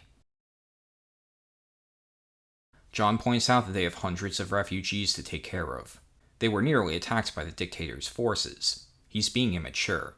But Harry doesn't care, and storms off, saying that he'd like to feel like a hero for once. Harry's characterization in the original story was pretty fucking weak sauce, so here it is. Harry wants to be a hero, but struggles to reconcile that desire with reality. A reality of endless compromise, restriction, and in his view, cowardice. However, that night, he has a dream of himself as the hero he always dreamed of, flying through grassy fields, fighting imps, and being cheered on by the people as he returns to the city, with the crown of an evil tyrant in hand, which he tosses out to a waiting crowd. His parents congratulate him. Women swoon over him. None of them are Pigawful. And then, everything stops, except for him, and a mysterious voice tells him that all of this could be a reality. Harry is confused, but the voice, disembodied, says that it can help him develop power to become a hero and help everyone find a home. If only Harry listens. Over the course of several days, Harry does so, and feels a bit calmer. He apologizes to his father, who hugs Harry and says that he wants what's best for him. Yeah, Dad, I know. He feels a bit awkward. He doesn't care. He continues to complain with Pigawful about what's going on, to make it look natural, but something is off, and Tavros notices. Pigawful, however, does not, and that's because she's dealing with her own issue. When she confronted Rose about the planet on her own, Rose took a different approach. She gave Pigawful all the details from their reconnaissance mission, and told her that if she could come up with a plan that didn't involve mass casualties, then they would turn around and act on it. Pigawful is trying to do this, but she thinks it isn't very fair. Of course, her mother's just going to poke holes in it unfairly. Later on, Tavros notices Kanaya walking on her own, and goes to her room, asking if she's okay. She sighs, saying she's fine. Tavros asks if she's sure, and then says if she wants to talk, he'll be available. She then stops him, and asks if he'd like to play a game of chess. As they play, she talks about her issues. Rose, during her time, is still trying to skate past responsibility for her infidelity. She took the leadership position in part to avoid that, making sense of the ship's instruction manual with Roxy. This shit is important. She then was concerned with managing people into basic tasks, keeping them under control, investigating planets, much more important than one silly fling, right? Kanaya accepts this, but not really. At one point, Rose says, "Look, I'm sorry. Is that what you wanted to hear? I'm sorry. It was a long time ago. And besides, if you got to have your children, why can't I have mine?" Which is so insensitive and awful that Kanaya is taken aback. She's glad Pig Awful didn't hear it. Rose stormed out of the room. Their relationship hasn't really improved since then. Kanaya is a bit bewildered and a bit angry. Rose had moved past this kind of thing, hadn't she? What happened? Did she misjudge the situation that badly? She wants to say that it's because of the circumstances. She doesn't really believe it, though. Of course, she doesn't tell all of this to Tavros, but he knows most of it, because everyone knows most of it. And she does let slip that she's unhappy with her. Tavros listens patiently. He can't really do much in light of the circumstances, nor is he really in a position to tell her what to do. But he can tell her that she's not in the wrong, that what Rose did was awful, and that she deserves better. And Kanaya does feel a bit better about that. She says that Tavros is a good kid. They play chess together on occasion. Tavros wins often, although not always. Tavros is in love with her, because he conflates her with the maternal instincts he never felt from Jane. The feelings are romantic, in part, and disturbing, but he knows that they are not appropriate, and unlike Kanaya, does a better job at keeping them bottled up. Still, he plays with her. Over the next couple of days, Harry follows the voice's instructions in his dreams. He meditates, conceptualizing himself as the great hero he imagines himself to be. He says he picked it up from his mother. He lets go of his feelings of frustration with John and the others. They're doing the best they can, but they aren't heroes. Not really. Not anymore. He then starts to distance himself a bit from Pig Awful, and the others too. They're a bit concerned, and Roxy checks in with him to see if he's ill. She says he's going through a time of changes, which are hard enough for a normal kid. Harry nods. Despite her being just as culpable for letting the dictator planet go, he loves her more than his father. He tells her that he understands, and repeats a promise she's often made to him, that everything will be alright. Finally, at night, he feels a light in him, and the voice says he's ready. He just needs to get the other 3 of them in the room with him. Are they ready? Of course, they have you as their leader. He gives Pig Awful and Tavros the task of getting Tiffany in the room with him. He lies, and says it's to give her a birthday celebration. They technically don't know her date, and neither Rose nor Jade share it. So why not just come up with one themselves? Tavros immediately smells bullshit and wants to tell the adults, but Pig Awful tells him to stop being a buzzkill, and uses her power to compel him into obedience. Tiffany is on her own, walking, and Pig Awful wonders how they could get her to go along with them. Her mind control powers don't work too well on the furry, after all. Then, Tavros, still mind controlled, rushes forward and steals a special collar that Jake gave her. Tiffany is enraged, and chases after the 2 of them all the way to Harry's room. They cause a big scene on the ship, and the adults start to take notice, but the kids do reach Harry's room. When they enter, Harry's body is glowing bright, and he looks at them, smiling. Finally. Just then, the light pours out and consumes them. It lasts for just a few seconds, and then recedes back, taking them and leaving nothing but a small blue orb in its place. Someone leans down and picks it up. Finally. It's Arania Circuit, looking very satisfied with herself. Jake sees her first, and starts to point with his finger, like, "Hey, wait a second." She puts a finger to her lips. "Shh," and he falls asleep. She walks out with the orb in hand, making her way to the airlock. Some of the others try to stop her, but she then makes them fall asleep too, or hypnotizes them into guarding her if they're trolls. Some trolls resist, the brainwashed ones fight. It's turning into a mess. John falls, Jade falls, Roxy falls, Rose falls. Kanaya resists, asking what Arania is doing. Arania sighs, noting that non-canonicity is having an effect on her powers. She says that, tragic as it is, she doesn't have much time to talk. She has an appointment with God.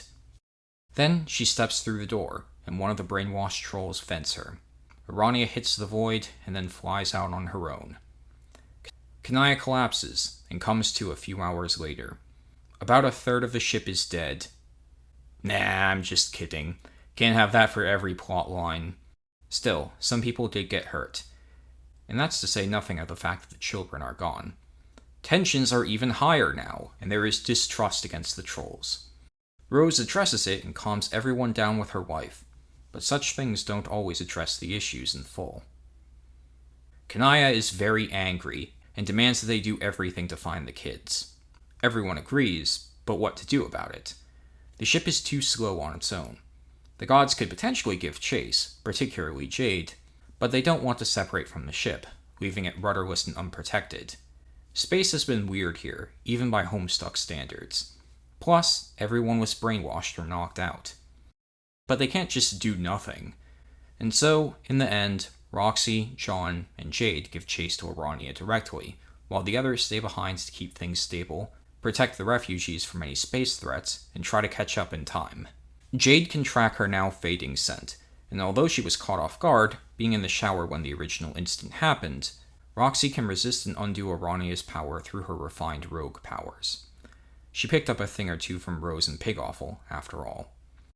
Rose, of course, would be the best at resisting, and Kanaya looks to her, but Rose says that she can't leave. Kanaya says, yes, you can. Rose says, okay, fine, I won't. The ship would fall into chaos without her, and, put politely, she does not trust Jake and Kanaya alone to manage everything. They already are sending out 3 gods, and she won't make a difference. She tries to start a debate, which Jade breaks up, saying that Rose is right, and that they can't just abandon everything. Kanaya walks away, seething and cursing at the fact that she never reached god tier herself. The 3 gods go off in a bit. Jake talks to Kanaya afterwards, saying that she of all people should know that Rose is trying her best. When that doesn't work, Jake says that it's good that she cares so much about her kid, and that the 3 of them will bring them back. Kanaya coldly tells him to leave. He does. Later, when she cools down a bit, Kanaya goes down to engineering, where none other than Horus Sahak is leading the way. As it happens, one copy of most of the Beforan trolls made it onto the ship. Not Mina, who died in the last plotline. Not Cronus, who was outed as a pedophile and vented into space. Not Kurlaz, or Matuna, or Damara, who also died, but everyone else. Like half of the trolls from Beforus. None of the major Alternian trolls, except for Feferi. They're also alive, as part of the non-canon burst that Eridan used a long time ago to resurrect himself. They're also going to play a notable role in the story, since apparently I'm the only one that gives a shit about them. Which is kind of crazy, given how much of their stories were just left on the cutting room floor. But fret not. Through my supercanon talents, some of them shall come to light. Kanaya asks Horus about the status of the warp core. Horus was mostly responsible for decoding much of the ship's mechanics, and although it mostly runs itself, he is still a welcome presence. He also says that the ship isn't operating at optimal proficiency, which is estimated to be capable of triple its current level 3 speed. After gushing about what an incredible piece of engineering the Ark is, he says that the problem seems to be an incomplete power source. They require a tri-calibrated quantum field agent, which is compared to the small blue sun in the engine. Kanaya says, oh, realizing that this isn't a simple fix. Put simply, what they have now should be twice as big. It's powerful, and seemingly capable of indefinite output, but incomplete. Horus has been trying to use other Golden Blood psychics to supplement it, but efforts have been inconsistent, and not all of the Golden Bloods are willing to help. Kanaya sighs, patiently hearing his description, and asks if there's anything they should look out for in the field. He gives a list of non-helpful technical jargon, and if there's anything else she can do to help. Regular discussion is welcome. He asks how she's doing, she talks about how everyone is still rattled from the attack, and it lets slip that Horus is actually mostly immune to Arania's power. He could have stopped her, but didn't. Why? He says, well, I owe her one from back in the day. That makes Kanaya angry, but he explains. At one point during their session, Arania gave him a perfectly frank evaluation of his character. That he was a complete doormat who was wasting his talents on pleasing others in pointless obsession. If he didn't work to better understand himself and his role in life, he'd never amount to anything. Horace found that very insightful. He didn't change anything after it, but never felt more understood in his life, and felt he owed her for that. Kanaya is disgusted. Plus, even if he had wanted to intervene, he might not have gotten there in time, or caused a lot of collateral damage. It's a tight ship, after all. Kanaya is disgusted. Dimly sensing her disgust, and a bit confused, Horace asks why she's so upset. It's not even technically her progeny that was lost. And haven't they already signed off on the death of at least one planet already?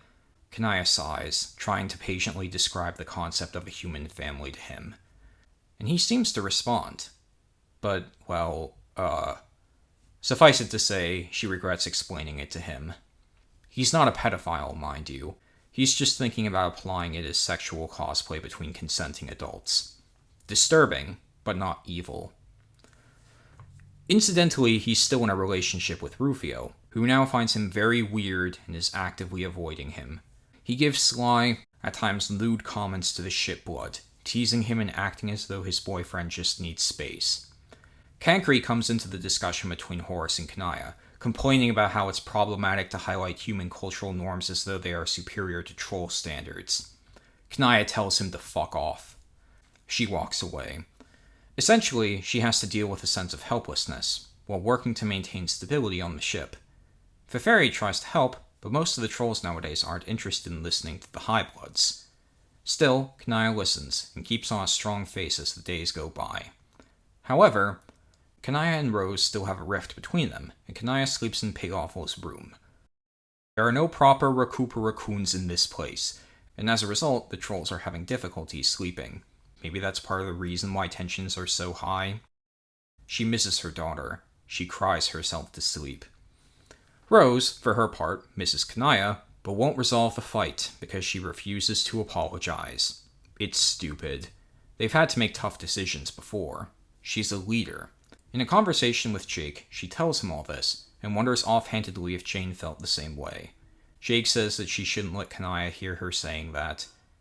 Jake is increasingly feeling like he's becoming their therapist, which makes him very uncomfortable. During this time, Kanaya also confides in Porrim. Porrim listens, and talks with her. However, she doesn't have the patience for politics that Kanaya does. And she is direct with her words. She doesn't actually believe that they're ever going to find a world, that whatever cosmic power is in charge has fucked things beyond repair, and is just messing with them. However, she still does have some good insights on how people operate, giving advice and, more often than not, empathy to our heroic Jadeblood. Mulin, meanwhile, has retreated into her own world, where she fantasizes over redeeming Kurlaws and spending time with him. It's pretty sad, although she's barely changed personality-wise. Really, most people except Porrim feel pretty uneasy around her, as much or more than Horace. Those two aren't really friends anymore. She clearly hasn't been able to accept the fact that she was wrong about most of her relationships. But she doesn't pose any real problems. Jake tries to keep people calm too. Unfortunately, he is a moron. Then, the ship is attacked by space pirate consorts. And you might think, well, obviously 2 gods would be enough to pretty quickly put the kibosh on that. Alas, the pirates opened their assault by shooting their cannon through one of the major decks, where Rose and Jake were walking. They, and like 10 other people, are blasted to death while the pirates stalk in and attack, creating conflict. Kanaya and others immediately go ballistic, but the pirates are pretty tough and putting up a serious battle. Plus, they're more used to this kind of combat. The largest one of them fights Latula, who's gotten sick with the troll flu, and actually breaks her leg. He says, "Woman? Fighting? What is this, communist China?" Latula wasn't taking him seriously. She paid the price. And Kankri, who's been watching and shitting his pants this whole time, actually steps forward, screaming and waving a hammer. He gets comically folded by the pirate, and ends up in the Peter Griffin death pose. The pirate decides that he'll execute them all together, just to see their pathetic faces one more time. Just then, the pirate gets a call saying that they need support further up. Kanaya is killing most of the guys in the upper level with the help of Porrim, Mulin, and a few High Bloods. A Golden Blood tries to help, but almost blasts a hole out into space, stopped by Kanaya herself.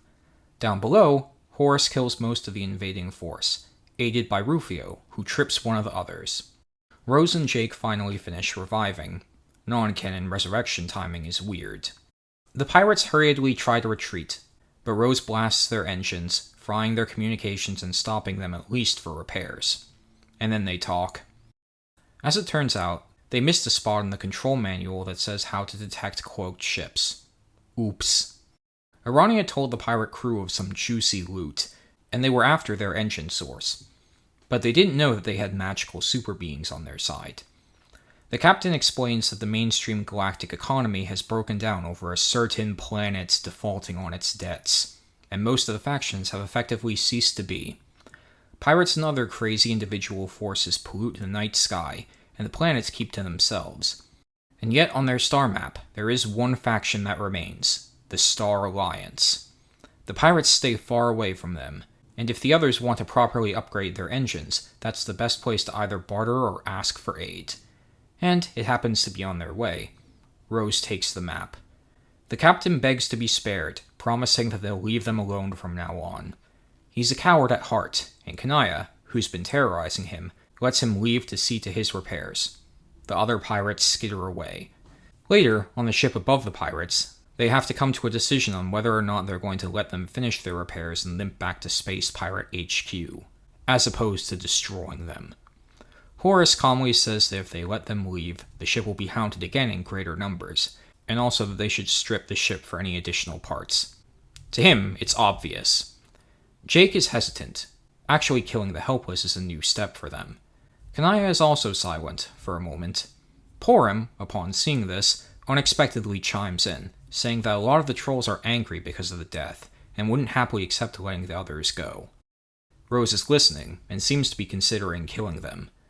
But Jake then unexpectedly speaks up, saying that such an act is in line with what Jane would do. Some of the others disagree, arguing that the pirates are monsters, but Jake holds firm, and Kanaya sides with him, saying that they can't let this new place render their virtues expendable. She says that the pirates could warn the others to stay away and prevent further attacks, and Rose ultimately buys it. People aren't happy. Latula and Kankri talk afterwards about why he did what he did. He's very awkward and won't admit his feelings for her, instead acting as though it's just what friends do. Latula tells him it was stupid, but offers to retrain him once she recovers, which should be in a few days. And yet, Kankri also has dreams of his past ancestor, who he dislikes, partly out of discomfort for how his reality disputes the Insufferables' ideals of social justice, mostly out of a sense of envy. Jake and Kankri also talk at points. Kankri usually bemoans Rose and Kanaya's leadership, and views their relationship in a kind of Uncle Tom light. But he does find Jake's simple naivete a bit charming in a platonic light, and is distracted from condemning Aunt Kanaya by teaching, or attempting to teach, Jake the arcane, useless minutiae of academic microaggressions. Jake and Latula help keep him out of trouble. The group has a bunch of Star Trek encounters, and in many of them, the major Beforan trolls play a role. As it turns out, the space pirates exposed everyone to space AIDS, which is mostly only affecting the low-blood trolls. Partly because of some supplies Horus extracted, the ship is capable of generating some temporary relief medication for symptoms, but materials for a permanent cure have to be gathered from an isolationist planet, half overrun by nature. Kanaya isn't feeling well, and Mulin is going to die. It's like COVID, but racist. Rose attempts to negotiate with a corporatist government for aid, but the head of state considers their very existence to be a potential threat. He poses difficult and combative questions, asking why they should be trusted, and bearing the intensity one would expect in politics. There's this long, drawn-out exchange where Rose answers his questions, explaining their background, how they manage the risks on their ship, how they mean no harm or offense to the dominant party. She keeps up with him for hours. And then, at the end of this presentation, he just goes, I don't know. I don't think this is convincing. Rose changes her approach, but it's all for naught. This is the side plot, by the way. The only real hope they have is in a separate covert operation. You see, the president has a power scanner, which he uses to evaluate the strength of the people he's with. He understands the strength of the gods, of Horus, but when it comes to Rufioh, it just says, bitch. He also dismisses the purple-blooded trolls out of hand, because, well, they look pretty stupid. But in that lies the hero's advantage, because that means that they can secretly send a small, cloaked ship down to the planet to collect resources. As long as the power level is not too high, they can avoid detection.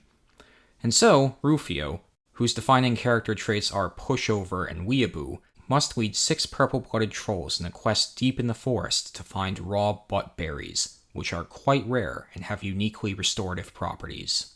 Most of the purple bloods are actually quite receptive to his leadership, but they aren't very bright, and the only one with a 3-digit IQ is unique.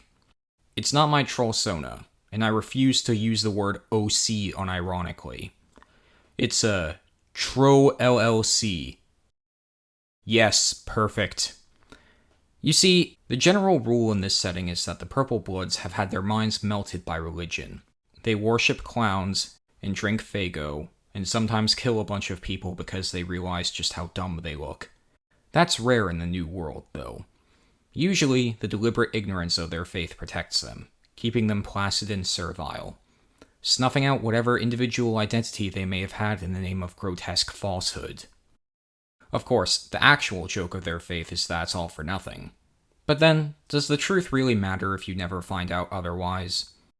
That is the question at the heart of our Tro LLC. His name is Berman Zenosa, and he is distinct among his kin in that he is a purple blood who is not a member of the clown cult, and in fact viscerally hates it. He used to be more of a screamy Reddit atheist back in the day, but the Purple Bloods interpreted that as black flirting, and that left him with only 2 options to be taken seriously. Either start actually killing them, or back off and retreat to the shadows. If it was Alternia, he would have chosen the former. But then again, if it was Alternia, he probably would have been stoned to death. So, he chose the latter. He works in IT. Or at least he did before the end of the world, at which point he said, "Oh, thank God." He has a girlfriend, a golden blood who's horribly obese, and a few friends he plays cards with. And besides that, he just keeps his distance from the Purple Bloods and tries to pretend that they don't exist. But now a crisis has drawn them together. He tries to keep the confrontations with them to a minimum, however, instead directing his cynicism to Rufioh, whose bravado and confidence is in fact bullshit. But the Shipblood is the leader, and tries to keep it together for the good of the realm as well as the plot. He guides the others through the forest, and helps them fight against evil mutated plants on the way to the prize. Rufioh, as it happens, refuses to kill anyone, but he makes an exception for plants. Horus offers him support and advice from the ship, while Rose keeps the head of state occupied. Rufioh tries to retreat into the world of his fantasies as he makes his way through the forest, addressing Berman's challenges fairly well. He remembers the anime he enjoyed growing up. He knows it's fake. He knows to keep his eye on the ball. But that fantasy helps keep his spirits high, and lets him forget some of the danger. In the end, there isn't much interesting to say about him. Most of his flaws are inherited from Tavros, but they are more quiet, on account of being kept in a more aesthetically pleasing container. Additionally, although this does not mute their effects, it is an unconscious failure on his part, and so long as he is forced onto the right path, he can deliver. And so he does. Of course, this assumes that the person directing him isn't a complete waste of life. But that's less of a concern in this scenario. Berman and Rufioh have a fairly contentious relationship, as the former is annoyed by the latter's airy demeanor. You might be reminded of the relationship between Eridan and John last episode, but here's the difference. Berman is not as powerful as Eridan, and he's not as unstable as Eridan, meaning that it's mostly played for comedy. The group has to cross a river of poison. The hollow bridge is down. But Rufioh notes that large pieces of wood are sporadically coming downstream, and says he can leap on the platforms and make his way across, reactivating the bridge on the other side. Berman makes a face at this.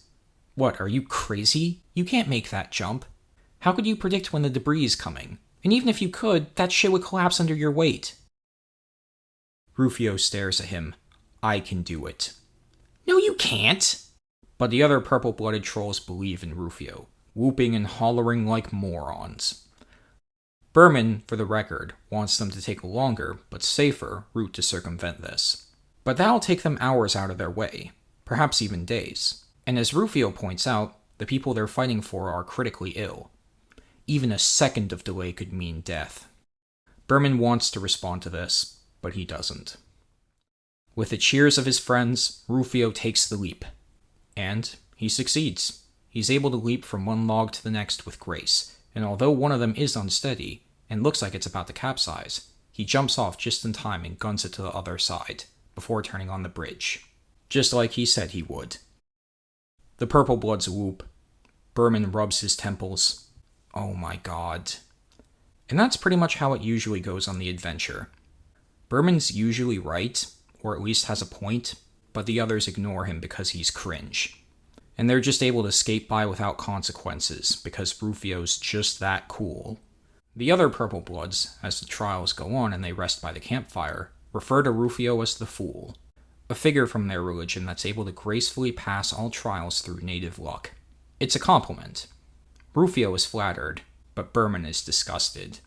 Because in practice, there have been many, many purple bloods who thought themselves the Fool, and were wrong, dying for their convictions horribly. Like in the Tide Pod Challenge. Dude, give it a rest. Rufioh tells him to chill out with the clown hate. The clowns laugh hollowly. Berman sneers and has an argument with him, which eventually ends in this. You realize you're defending the death cult that's literally ruined at least 2 worlds. Yeah, but they're just having fun right now, and you're just being mean. The clowns laugh hollowly. Mean. Are you fucking kidding me? Berman, of course, knows the correct response to this is to stop caring. He knows that's just to ignore their crap and let it go. But goddamn, do they make it difficult sometimes. Berman probably is the best individual fighter in the group, and is a trained survivalist. He actually is able to pick out a few things in the wild before Rufioh does. But he's not good at marshalling others to his side. He's no leader.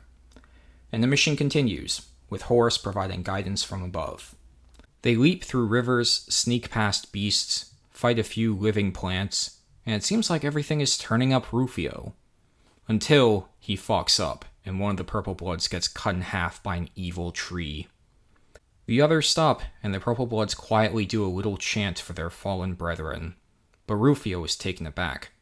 Berman, who has had a mostly one-sided match so far, cynically prods. Okay, leader, now what? And Rufioh freezes up. He doesn't have a clear answer for it. He thinks he's going to collapse in on himself. And Berman does get what he wants, confirmation that it's all fake. But oddly, he's not satisfied with that. He remembers where they are. And, with a sigh, he tries to comfort Rufioh, in his own way. Hey, let's just try to figure this out, okay? And they do. With Berman's nudging, Horus is mostly silent at this point, Rufioh is able to tap into his more positive state again, and help the group stay on track. Berman comments on how he hates this. He wonders if Rufioh wasn't more self-aware than he lets on, and was doing this explicitly to manipulate him. But he is an adult. He tones it down and lets the group function. Although, he does turn and yell that this isn't the same as his situation with the cult, to no one in particular, to the empty air. Eventually, they are able to fight an evil flower, which contains the butt berries, and are able to sneak them back to the ship for scanning and a mass-synthesized cure. Dozens are saved. The president is mortified. They escape. Rufioh is hailed as a hero, but just as Berman learned a lesson from him, he too learned from Berman. And one component to this story is the relationship between Rufioh and Horus. The latter did offer him advice on the ship, but it was mostly technical, and at times unwantedly sexual. When it came to emotional support, he offered little, especially in his time of need. All he could do was smile and say to be positive, in a tone that was too fake even for Rufioh. But then, was that really any different from their larger relationship? Did he ever really understand him? No. Now that he thinks about it, no. And although it was always brushed aside by the page, Berman has inspired him to finally bring things to a head. He gets the courage to directly tell Horus that he's breaking up with him. He's fine, and speaking about things in a chilling calm that drives Rufioh away once more. Was he really just fucking with him? Of course, in the end it's not that simple. But regardless, the shipblood is celebrated as a hero. And, having shaken off his past relationship, he privately comes on to Berman, who quietly rejects him, saying that he already has a partner. And Rufioh blinks, realizing that he is alone. Next up, someone plays a prank on Kankri. He's walking around the ship, trying to force people to listen to his awful diatribes on social justice when someone calls him a slur. A real one. Now, ordinarily, this would result in no shortage of moaning and crying and screaming, justifiably or not. However, the comic has made it clear several times that trolls are so advanced that most of them don't even understand the concept of heterosexuality. So whenever it comes up, they're like, "Gay? What's that?" Heh. We're so progressive. Now, if that aligns with your worldview, that's all well and good. However, Kankri's confused. He hasn't heard that word before. He asks what it means. The man stares at him for a minute before saying, "Oh, that's just what you call someone when they're being really insensitive." Kankri goes, "Ah, I see." And we cut to him on the ship, merrily calling people slurs. He uses it in his sermons. He uses it for people who aren't respecting his triggers. Sometimes he uses it for people he just doesn't like. And this goes on for several minutes, until someone gently takes him aside and tells him what it actually means. And then he gets really mad. Carcat ain't got shit. Stinkmeter ain't got crap. He tracks down the original offender, he runs up, and the offender just punches him, reducing him to the Peter Griffin death pose. Again. And no one comes to his defense. He just lays there for a while, content to remain in his own misery, until eventually Latchua comes to pick him up. Kanaya does talk to the offender afterwards, telling him that such language is not acceptable. In response, he calls her another slur. She kicks him in the balls. She leans down. "Say it again, and I'll have you thrown into space. Do you want to join Cronus?" Curses! Foiled again! Thus the crisis is solved. No, actually that overlaps with another method of conflict resolution that occurs later in the story, so let's avoid it for the sake of novelty. Rather, let's say it was all in his head. Actually, when Kanaya confronts him, the offender talks with her, like, you can't just police our language like that. I have nothing against gay people, but if I want to say a word, I'm gonna fucking say it. And besides, I was mostly just saying it to fuck with him. You understand that, right? You're supposed to be a little smarter than he is. Okay, but what about all the times Kankri used it? Don't you think that made people a little uncomfortable? He pauses. Kanaya gives him a look. Okay, fine. Look, it's just a fucking word. I won't say it if it's that big of a deal. Good. The conversation hits a lull. He looks at her. Hey, are you still having your fight with the captain? I don't want to see you again. And she leaves. We briefly cut to her perspective. This is the background radiation of my life. What is a woman? What are slurs? We in the Commonwealth keep fighting to find that answer. And then the scene transitions to the offender walking down the hall. He's thinking about the fight. Of course, as is often the case in situations like this, all the things he should have said are coming to him now. What about all the times Kankri used it? Don't you think that made people a little uncomfortable? That's not my responsibility. I just told him the word. I didn't tell him to use it like a fucking Uzi. That's what he should have said. He'll be thinking about it for weeks. But instead he stumbled and lost. Not good. He sighs, going up to his room, when all of a sudden, Porrim is behind him. What the? We cut to black. Next up, Feferi tries to become a doctor. Insert your own bullshit here.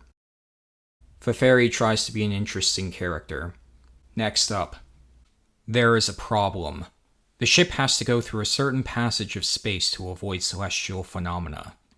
However, in so doing, they unwittingly enter the territory and trap of the great game space. I was going to call it Gate, but that was already taken. In such a place, a team must be selected to go on intergalactic television and compete on a high-stakes game show. Winner gets fame, fortune, not to mention safe passage. Loser potentially dies, and is made an ass of themselves in public. But not everyone can match up to the intensity required. Latula thinks Rose is too much of a square for the showmanship required, and Horace is too busy dealing with a broken heart. Porrim outright refuses to participate. She'd rather take the several-week detour to circumvent these guys, and burn through all their fuel anyway to escape the tractor beam. The Commonwealth chooses not to do this. Eventually, Latula enters with Rufioh, Kankri, and Jake. There are several components to the game, including combat, racing, puzzles, rap battles, and general pageantry. The first event is an all-out battle royale, which is where most of the gamers die. The team does quite well, surprisingly, in no small part because Latula is able to use Jake like a gun. Bam! Bam! And, mostly through Latula, the team is dominant, rising through the ranks steadily. She shreds through the hoverboards at a wicked pace, evading the hazards and pulling off stunts that most can't even dream of. A few try, and end up breaking their necks in a horrific sequential fashion. Haha. But there is a problem. Because you see, since Latula is by far the most assertive member of the group, they are solidified as the girl power team. And no girl power team ever wins the game. Usually they're just kept around as token representation, and picked off by male-coded supremacy in the second act. Latula is threatening to upset this trend, and although she is popular at first, people eventually, and quite suddenly, come to see her in another light. She is trying to bring politics into our precious game space. No! No!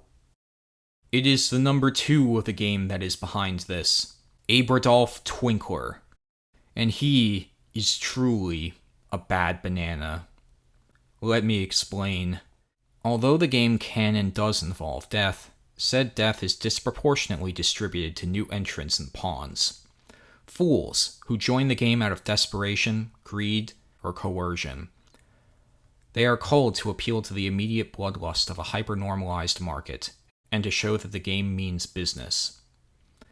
But as you go up the ranks and the game gets closer to its conclusion, you're usually encouraged to spare worthy opponents, because great talent is rare, and continued representation encourages retention in the viewer base, not to mention easier branding.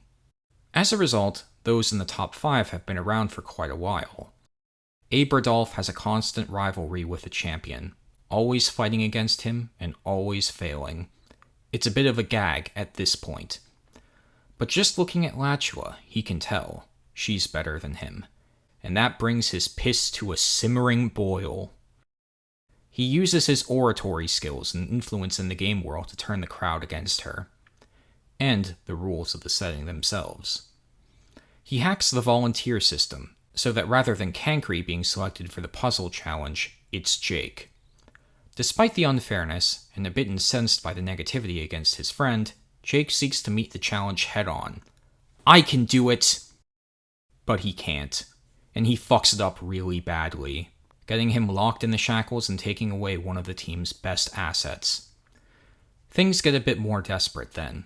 People shout Latula down, calling her a fake gamer and being quite intrusive on her personal life, mocking her for her failure to protect Matuna, which she made the mistake of bringing up when she thought she wasn't being recorded. But despite the negativity, Latula keeps a strong positive attitude, and her gamer image continues unabated. It's actually a bit unsettling. Game Girl plays in the background. Rufioh and Kankri can sense she's a bit bothered by the constant and building hate and try to support her, but she tells them to stop. This is the lock-in moment. They have a game to win. And they do. Latula does. She continues to rise, eventually beating Aberdolf Twinkler herself by planting a skateboard on his face.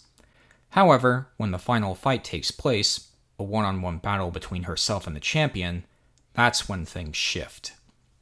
Aberdolf knows that she and the champion are about matched in power. In a fair fight, things could go either way. But the idea of someone else beating the champion before he does is unacceptable, and so he marshals all the support items in the game towards the champion himself, giving him an unfair advantage. For his part, the champion has opted to stay out of the controversy, and has refused to comment on it. Oh, I'm not brave enough for politics. I'm just here for the game. But of course, he doesn't mind the power-ups that he's given as a part of that. And he really beats on Latula, pushing her, and eventually overwhelming her, as the people cheer. Latula tries to keep up a strong face, but every time she smiles, she's beaten down by two blue, flaming fists. The champion asks if she's having fun, and mocks her, noting that this time, the crowd wants death. Her fellows will die too, and the ship shall be burned to a crisp. And at that, the idea of absolute destruction, Latula gags and stops smiling. She drops the pretense, grows deathly quiet, and sweeps his leg, breaking his streak and immediately crawling on top of him. She bites at his shoulder, narrowly missing his neck. The champion is barely able to break free, but for the fight that follows, the atmosphere has changed. It's not a game anymore. And, with the power of hatred and violence in her own mind, the screen desaturates, shining in black and white. Before anyone can realize it, she physically tears apart the champion and his team, before surging out to where Aberdolf Twinkler is in the stands. He screams, trying to flee and pissing his pants, but she bears down on him, mocking him in turn about how fun it is. And she stops 2 inches from his face, smiling again. I'd like an apology now, please. And he gives her an apology. Suffice it to say, Latula is crowned the game champion, and the people cheer for her, because, in the end, she tapped into a separate part of their psychology, the edgelord appeal. It supplanted her girl boss image, and rendered her officially likable again. It's that simple. And, after all, the next highest surviving member was effectively emasculated. Rank 1 and 3 are dead. 4 felt bad for her, but said nothing. He's in a coma. Nevertheless, she doesn't stay to enjoy the fruits of her labor, and the game managers agree, letting everyone pass through quietly, with a bit of a headache themselves. They can't help but feel that they pushed things too far this time. Suffice it to say, Latula ends up an unwanted sex symbol as a result of this. That doesn't bother her too much in and of itself, but when she does get on the ship, welcomed in a more muted manner than Rufioh, she has a headache too. She actually doesn't feel too bad about Matuna's death. Seeing Mulin kind of put her off from that. But a big element of this part of the story is in exploring the limits of her radical image. Although she actually isn't traumatized from the way things play out, she is very tired afterwards, and needs to take a break, which helps her establish some personal boundaries with help from Porrim. Importantly, she doesn't eschew her image, or even really try to change it. This is more to confirm that she does have limits, and can respect them if need be. This development isn't a straight line. Also, at some point later on, Latula has to command the ship, and ends up using it to perform a sick grind on an asteroid, like a skateboard, which saves the day. Now, that shouldn't work, but it does, because it's cool. Latula continues to train Kankri. Kankri tries to bring in his social justice monologues, but eventually realizes that Latula isn't really interested in them, and slowly winds them down. Because of Matuna's death, he feels he has a chance with her. But there is one other wrinkle to this, one that only the audience sees. Early on, we see a flashback of Matuna's death back on Earth. He wanders out of a building, confused after a major earthquake. A massive building fell over a few blocks away. There is chaos and a blaring warning on the air, which all mortals hear. the voice of a god telling everyone that the end is nigh and that they have to hurry to the portals. A noble sentiment, but now the people are in a panic. Mituna spazzes out, gets knocked to the ground, and is trampled, knocking him unconscious. When he comes to, the world is already ending, and the ground cracks open, causing him to scream as he falls into the earth below. He eventually lands in a pool of bubbling lava, where he screams in agony. A few errant psychic blasts are let loose, and the pissblood scrambles awkwardly to escape, but it is to no avail as burning slag eats through his skin. He cries and screams. The pain eventually makes him pass out, at which point his body bursts into flames and sinks below the ichor. A greasy fireball belches out from where he once was, and he is dead. Latula, when it comes up, comments on how she was elsewhere, and that she couldn't help him when he needed her most. She feels bad about it, but doesn't like to dwell on the subject, for obvious reasons. It's horrifying, and you'd imagine that she has some pretty serious trauma on the subject. But then, at the end, we see the larger context. The obvious implication Latula gives is that she was doing something else at the time, and physically couldn't get to him. However, that's not true. Actually, she was with Mituna when the disaster started, and knew full well what was happening. The two were planning to leave together. However, they were having an argument, to the point that actually got under her skin. And in the end, she broke up with him, smiling as she tells him to figure things out himself, which he obviously couldn't. Then she left on her own. In other words, she left him to die. See, here's the deal. Latula is a teal blood, and essentially the middle class in the hemispectrum. As has been made apparent, she is known for her rad game girl demeanor. She is also known for her skating, her relationship with Mituna, and placing relatively little stock in the color of one's blood.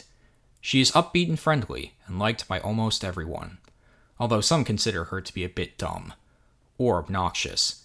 Still others call her demeanor an act, and beneath it all, she has a secret. She can't smell, as a result of an undisclosed accident in the past. This is mostly treated as a joke, mockingly related to Teresi's disability of blindness. Like, haha, not smelling, that's not a real disability. Go back to Shitopia. However, in saying that, they were all of them deceived. For this is a cover for another secret.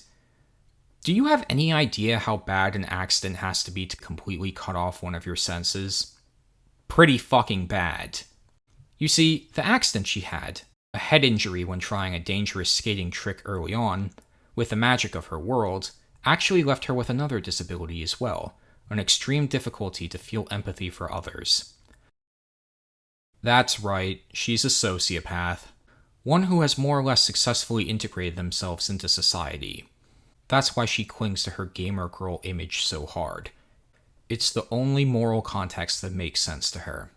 That's also why she stays with Mituna, despite everything about him. She perceives him to be just as broken as she is. That's also why she suspects Aranya and finds their fates understandable, because she senses, intuitively, that they're not that different. It's a living mask, but still living, and serving the side of good out of conscious desire. That should count for something. And besides, she is the Knight of Mind. And knights in this setting are depicted as compensating for a deeply, deeply fundamental flaw. This fits. She does like games. And as for whether or not she was truly happy with the state of affairs, well, happiness doesn't really matter, now does it? Porrim, in insisting that she be more true to herself, was unwittingly poking at this darker undercurrent. And with that, the non-canon elements of Earthsea, the stress from the end of the world, and a fight with Mituna, that was enough for it to spill through, just a bit. And death followed. But hey, New Game Plus. And it never comes up again. Well, maybe it does. I haven't decided yet. Part of me thinks it would be funny to just leave this completely unaddressed. Suffice it to say, Latula probably wouldn't bring it up on her own. It seems like she's perfectly happy to just leave that shit in the rearview mirror. This is mostly delivered through implication in the story, of course. The next mental breakdown is far more explicit. Mulin's fantasy of Kurlaws is revealed to be a failsafe chuckle voodoo on his part, and his personality takes over her body. Kurlaws kills a few people, and through chuckle voodoos and murder hoodoos, is able to brainwash many of the trolls into becoming mindless zombies. And he turns off the lights, effectively turning it into a horror movie. The humans are plagued with a crushing sense of sedation and nightmarish sleep, drawing out some of their worst traumas. Rose is very stressed and is trying to get control of the ship, which isn't fully obeying her. Emergency lockdown protocols are initiated. Kurlaws' ultimate goal is to blow up the ship's engine in an act of simultaneous devotion and nihilism. Jake, who has an intuition of this, tries to stop him, but is held up by a brainwashed Kanaya. It seems like all hope is lost, until it turns out that Horace stayed behind in the engine room, ignoring Rose's order to come up and help. Kurlaws attempts to get past him, commanding him to move. However, he's still in Mulin's body. Oh, trash like you would think to command me? And then he beats the shit out of him. Kurlaws is knocked out, and the nightmare immediately and anticlimactically ends, like a fart at church. Afterwards, when he wakes up in the medical wing, after some biting repartee where he realizes that it's hopeless, he then reveals a second chuckle voodoo, whereby he will instead blow up himself and Mulin, still destroying much of the ship, but not as completely as he wished. Jake, with Latchula's help, attempts to enter Mulin's minds to purge Kurlaws. But although he reaches Mulin, she refuses to listen or accept reality, claiming that she's redeemed Kurlaws and everything is fine. It goes on, and Jake tries and tries, but fails. In the end, Rose needs to take Mulin out into space so that she doesn't destroy the ship. Kurlaws reasserts control and tries to fight her. He ultimately blows up in a massive explosion, laughing horribly. Although he didn't destroy as much as he liked, he still caused tragedy, and in his mind, for a world like this, that's enough. The others are horrified. However, not all is lost, as it's revealed that Rose broke free and blasted the body back with her wand, just enough to survive and avoid a heroic death. Things are pretty bad for a while after that. Jake blames himself, but it's not his fault, and the others tell him that when they learn the full story. Tragic as it is, Mulin wouldn't listen and couldn't change. She succumbed to her past, and for that, she died. Kankri, meanwhile, has been training with Latchula to improve his mental abilities. He feels a bit bad for Jake, and thinks that he has a similar potential through his link to the Sufferer, which comes through in flashes with dreams. It is slow going, though, and he gets frustrated, talking about how repulsive the Sufferer was. Very dramatic. You see, Kankri's deal is that he has a deeper psychic connection to his alternate timeline counterpart, the Sufferer.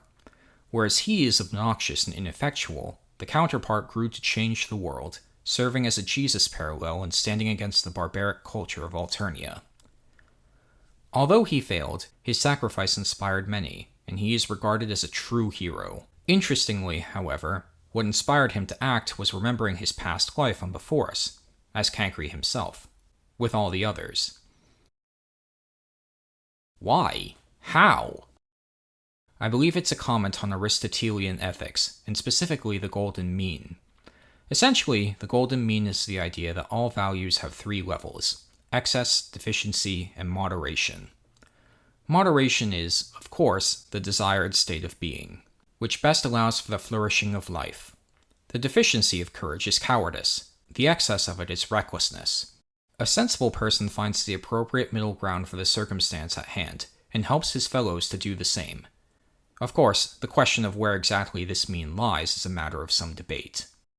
Furthermore, those on the extreme ends of the spectrum would likely resent the idea of change. To them, they are being sensible, and might consider a deviation to be some trick from the other side. A bit of mercy is seen as an invitation to weakness. A bit of responsibility is seen as a justification for blatant social iniquity. Give them an inch and they'll take a mile, and all that. But one thing can be said for sure. Regardless of whether one finds it, it does exist. The golden mean. Sensitivity and contemplation of harm are fine things on their own. In the hyper-deficient world of Alternia, they were revolutionary. But brought to an extreme, through environment or isolated thought, they are paralyzing and oppressive, potentially causing one to see harm where there is none at all. more than likely alienating those around you. Kankri represents such an extreme. He is more than it, but such a thing is still a core part of his character, and, like extremes often do, he justifies himself. He sees the sufferer's ideals as being limited and facile. He sees the fact of his popularity as proof of this compromise, and the fact of his power, the consequent demand for him to change in turn, as an attack on his identity, on his sense of control. Or perhaps it's just a comment on how some turmoil is necessary for strength. But then, it's not just turmoil. Otherwise, he would have been able to tap into it during the Game World session. Rufioh and Jake enter into a gay relationship and do whatever gay couples do nowadays. I don't fucking know. They enable each other's worst tendencies. Maybe they sing a musical number. Hell of a Boss taught me that that's an essential part of relationships. Your hair is like Dirk's hair. You are a page, like Horus. And so on and so on. Horus watches from a distance, an uncertain feeling brewing in his heart. What will it come to? I don't care. Rose and Kanaya's relationship hasn't improved much. Kanaya has considered seeing other people, but can't go through with it, both because she does love Rose, and because she couldn't do that to Pig Awful. Rose, for her part, realizes how much she cares about Kanaya after the previous catastrophe, and sets up a proper dinner date to talk. However, just before they can actually talk, they are interrupted. They were going to enter the Star Alliance territory in the next week, but the Alliance has expanded its borders, and now the ship is in them. Another ship comes up, and a representative talks to them through a screen. Rose explains their circumstance and what they need.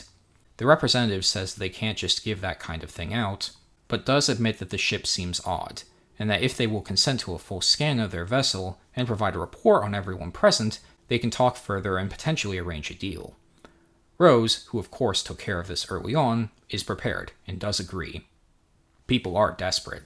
The ship is scanned, and after waiting a few hours, the representative states that they've been allowed a meeting on one of the homeworlds.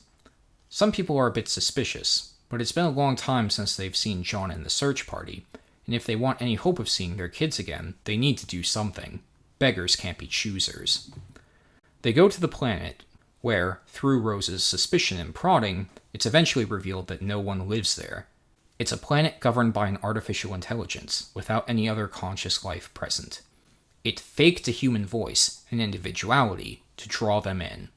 Despite the initial reactions to this, it tells them that it's not hostile and wants to help them. It offers them a place to stay in exchange for information. Half the ship goes down to the planet, and half stay up, ready to flee in case it's a trap. All the named characters except Kanaya are below, and enjoying the comforts of a preserved human city with robots. The artificial intelligence meets their needs perfectly, eventually giving them the field they need, which will let the ship finally reach its full potential. It also gives them some straight info. It doesn't know about Earth, but far off in the galaxy there is a central band that distorts time. Not like a black hole, but an existential gate of sorts. It is said to be the origin of all life in this area of the universe, and if their stories are true, that's likely where Dirk is. It discourages them from seeking him or Arania out, however, saying that it can provide them a homeland. Some of the others are tempted, but Rose declines, sensing that something's not right. However, the machine says that everyone should have a choice. It tells them that they've encountered great danger already out in space, and that even with their strange power and gifts, they have a 68% chance of dying in the next year of travel, and only a 4% chance of ever finding a planet that meets all of their criteria. In light of recent circumstances, some people buy this, and entrust themselves to the machine, about a quarter of the people. Rose is mortified, but with Jake's advice, ultimately accepts it and starts to leave. The AI lets the others settle in the building, and asks Rose one last time if she won't reconsider. She says no. Then it reveals that it wasn't asking, and springs its trap, locking the ship down. Rose screams, "I knew it!" and everyone tries to break free, but they can't. The machine tells them to calm down, and explains itself. It is, in truth, the collective minds and souls of the entire Star Alliance, brought into a single harmonious entity, like the Borg, but more attractive. Most of the people willingly gave themselves to it as the perfect embodiment of their ideals, culture, and law, and found the experience liberating. By it, they were freed from the doubt that suffused their existence as individual entities, as well as the selfishness and cruelty that so often plagues society. In a sense, it was their paradise, and they want to help others achieve it, even if it has to be by force. It views individual life as being not only evil, but irredeemably evil. The AI compares it to dealing with a child that doesn't know what's good for it, and that doesn't want to force them. Hence the lies beforehand. It will let them take all the time they need locked on the ship, and will answer any questions for them, but they are never leaving the Star Alliance's territory. Everything the ship tries is hopeless, and undone by the machine. It predicts all of their moves, can absorb their cannon fire, as well as Rose's magic blasts.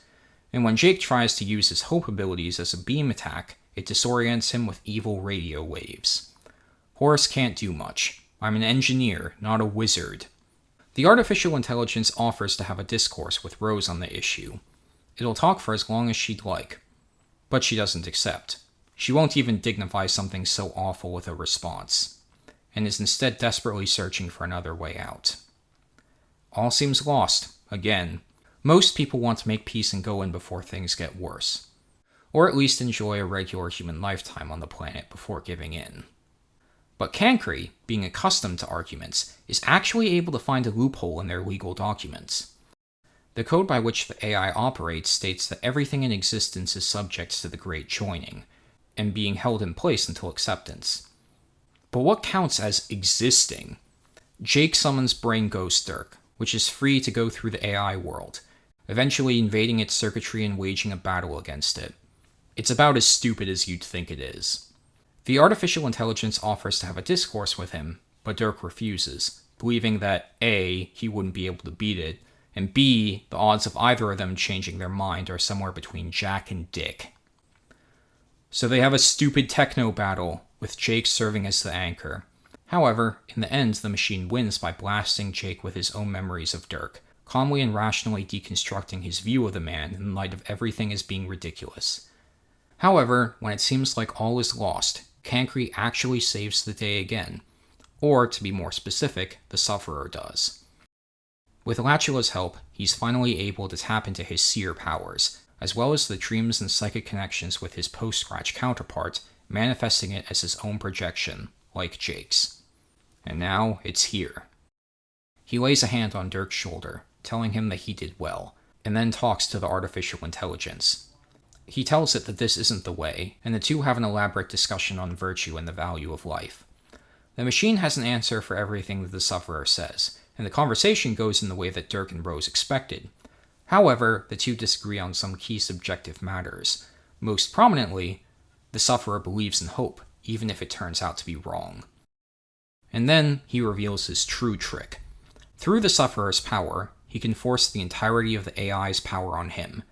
And, because it can't forcibly end the conversation on its own, he can continue to occupy the AI for all eternity, and let the others escape.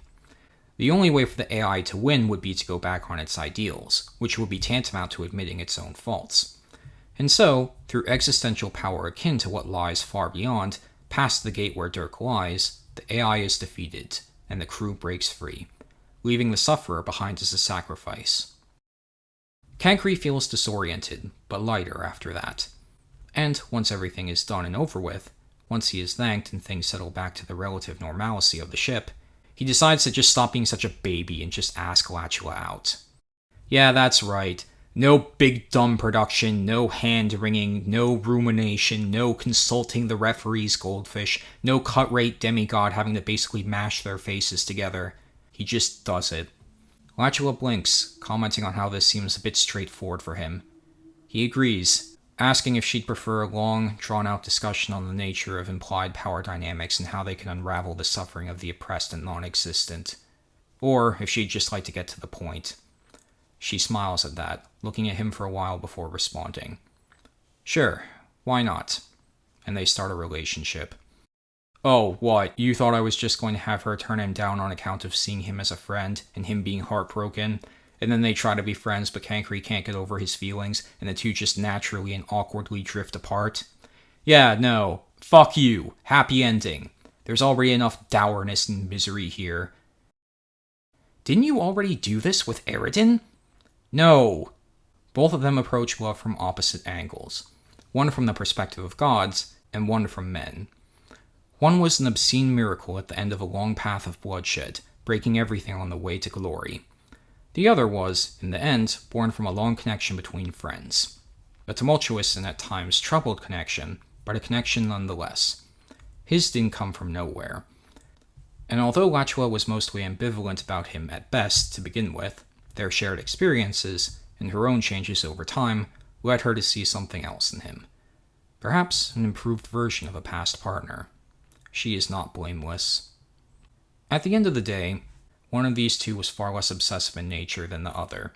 He was still weird, of course, but nothing compared to the world-destroying frenzy on the other side of the universe.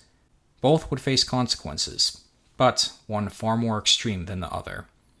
One night, as he's sleeping, Kankri has a dream that he's staring in a mirror, at himself. But the other self is moving, and talking independently. So that's it then? One sniff of a woman and you just abandon your principles? Kankri listens and closes his eyes. That's exactly correct.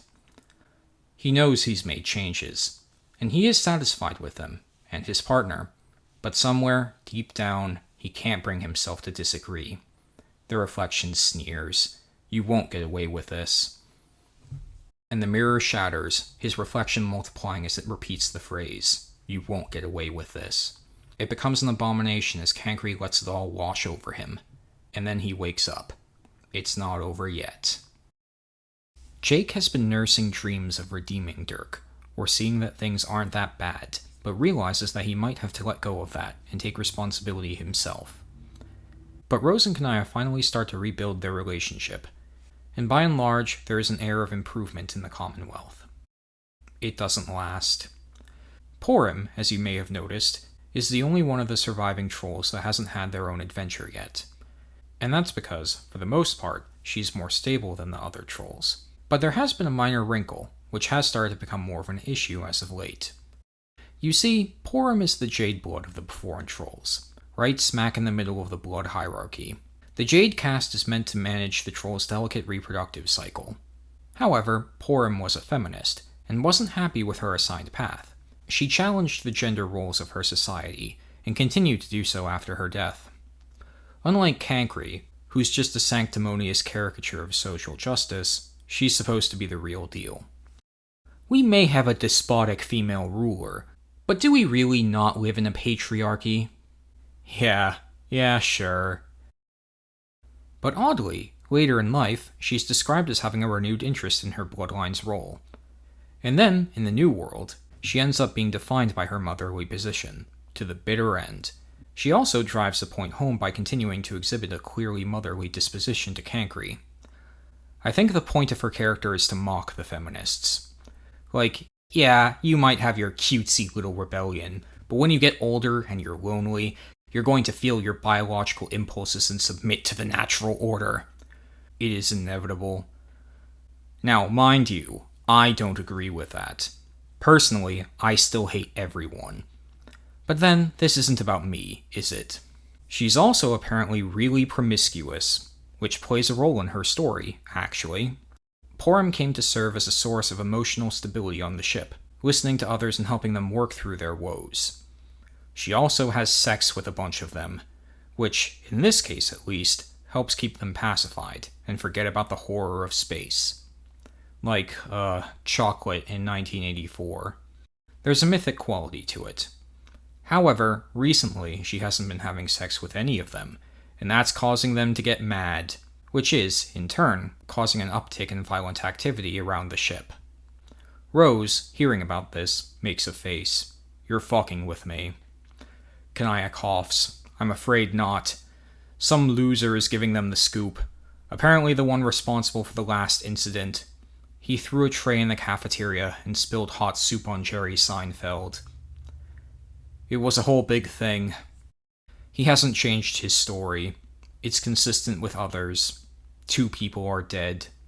Rose, of course, has heard of this before, but she preferred to think it wasn't true, a blind spot for any self-respecting human. Too bad. Now the chickens have come home to roost. Jake offers to help. Maybe I could have sex with them. Rose waves him down. No one is having sex over this. Reluctantly, they go down to investigate themselves. To investigate and do what exactly? Compel her to take the 40 dicks? No, Rose says. But if she knows these people, we have to talk with her and try to figure something out. Of course, Porrim has mostly been sleeping with the nameless, faceless extras on the ship. But alas, she has actually developed stronger feelings for one of them and is trying to have a more committed relationship. The man in question has short brown hair, pale skin, and hazel eyes so light they almost appear golden. He's also me, the person writing this script. Yeah, that's right. We're just getting it all out of the way. He's just like me. In other words, irresistibly attractive. Porrim looked into his eyes, golden as fantasy itself. There was a divinely inspired disinterest in them, as though he would have watched the world die without a trace of affection. God help her, she liked it. Animal instinct rushed through her. Whoa, hey bitch, let's keep it PG for the children. She paused, staring at him with a vaguely concerned look. Is sex PG? It depends on where you point the camera. Our relationship proceeds in much the same fashion. Whenever we have relations, it's usually depicted in an abstract manner. Sexuality should be like the works of H.R. Geiger. And it is a fraught affair, because in the end, we want different things. She, for once, is head over heels, wanting a true and committed relationship. Like devotion, like marriage. The kind of mutual submission that you see in Harlequin romance. And I very much do not want that. For a number of reasons, not the least of which being that she's a fictional character. But then, am I really much better? No, of course not. I also object to the matter on a philosophical level.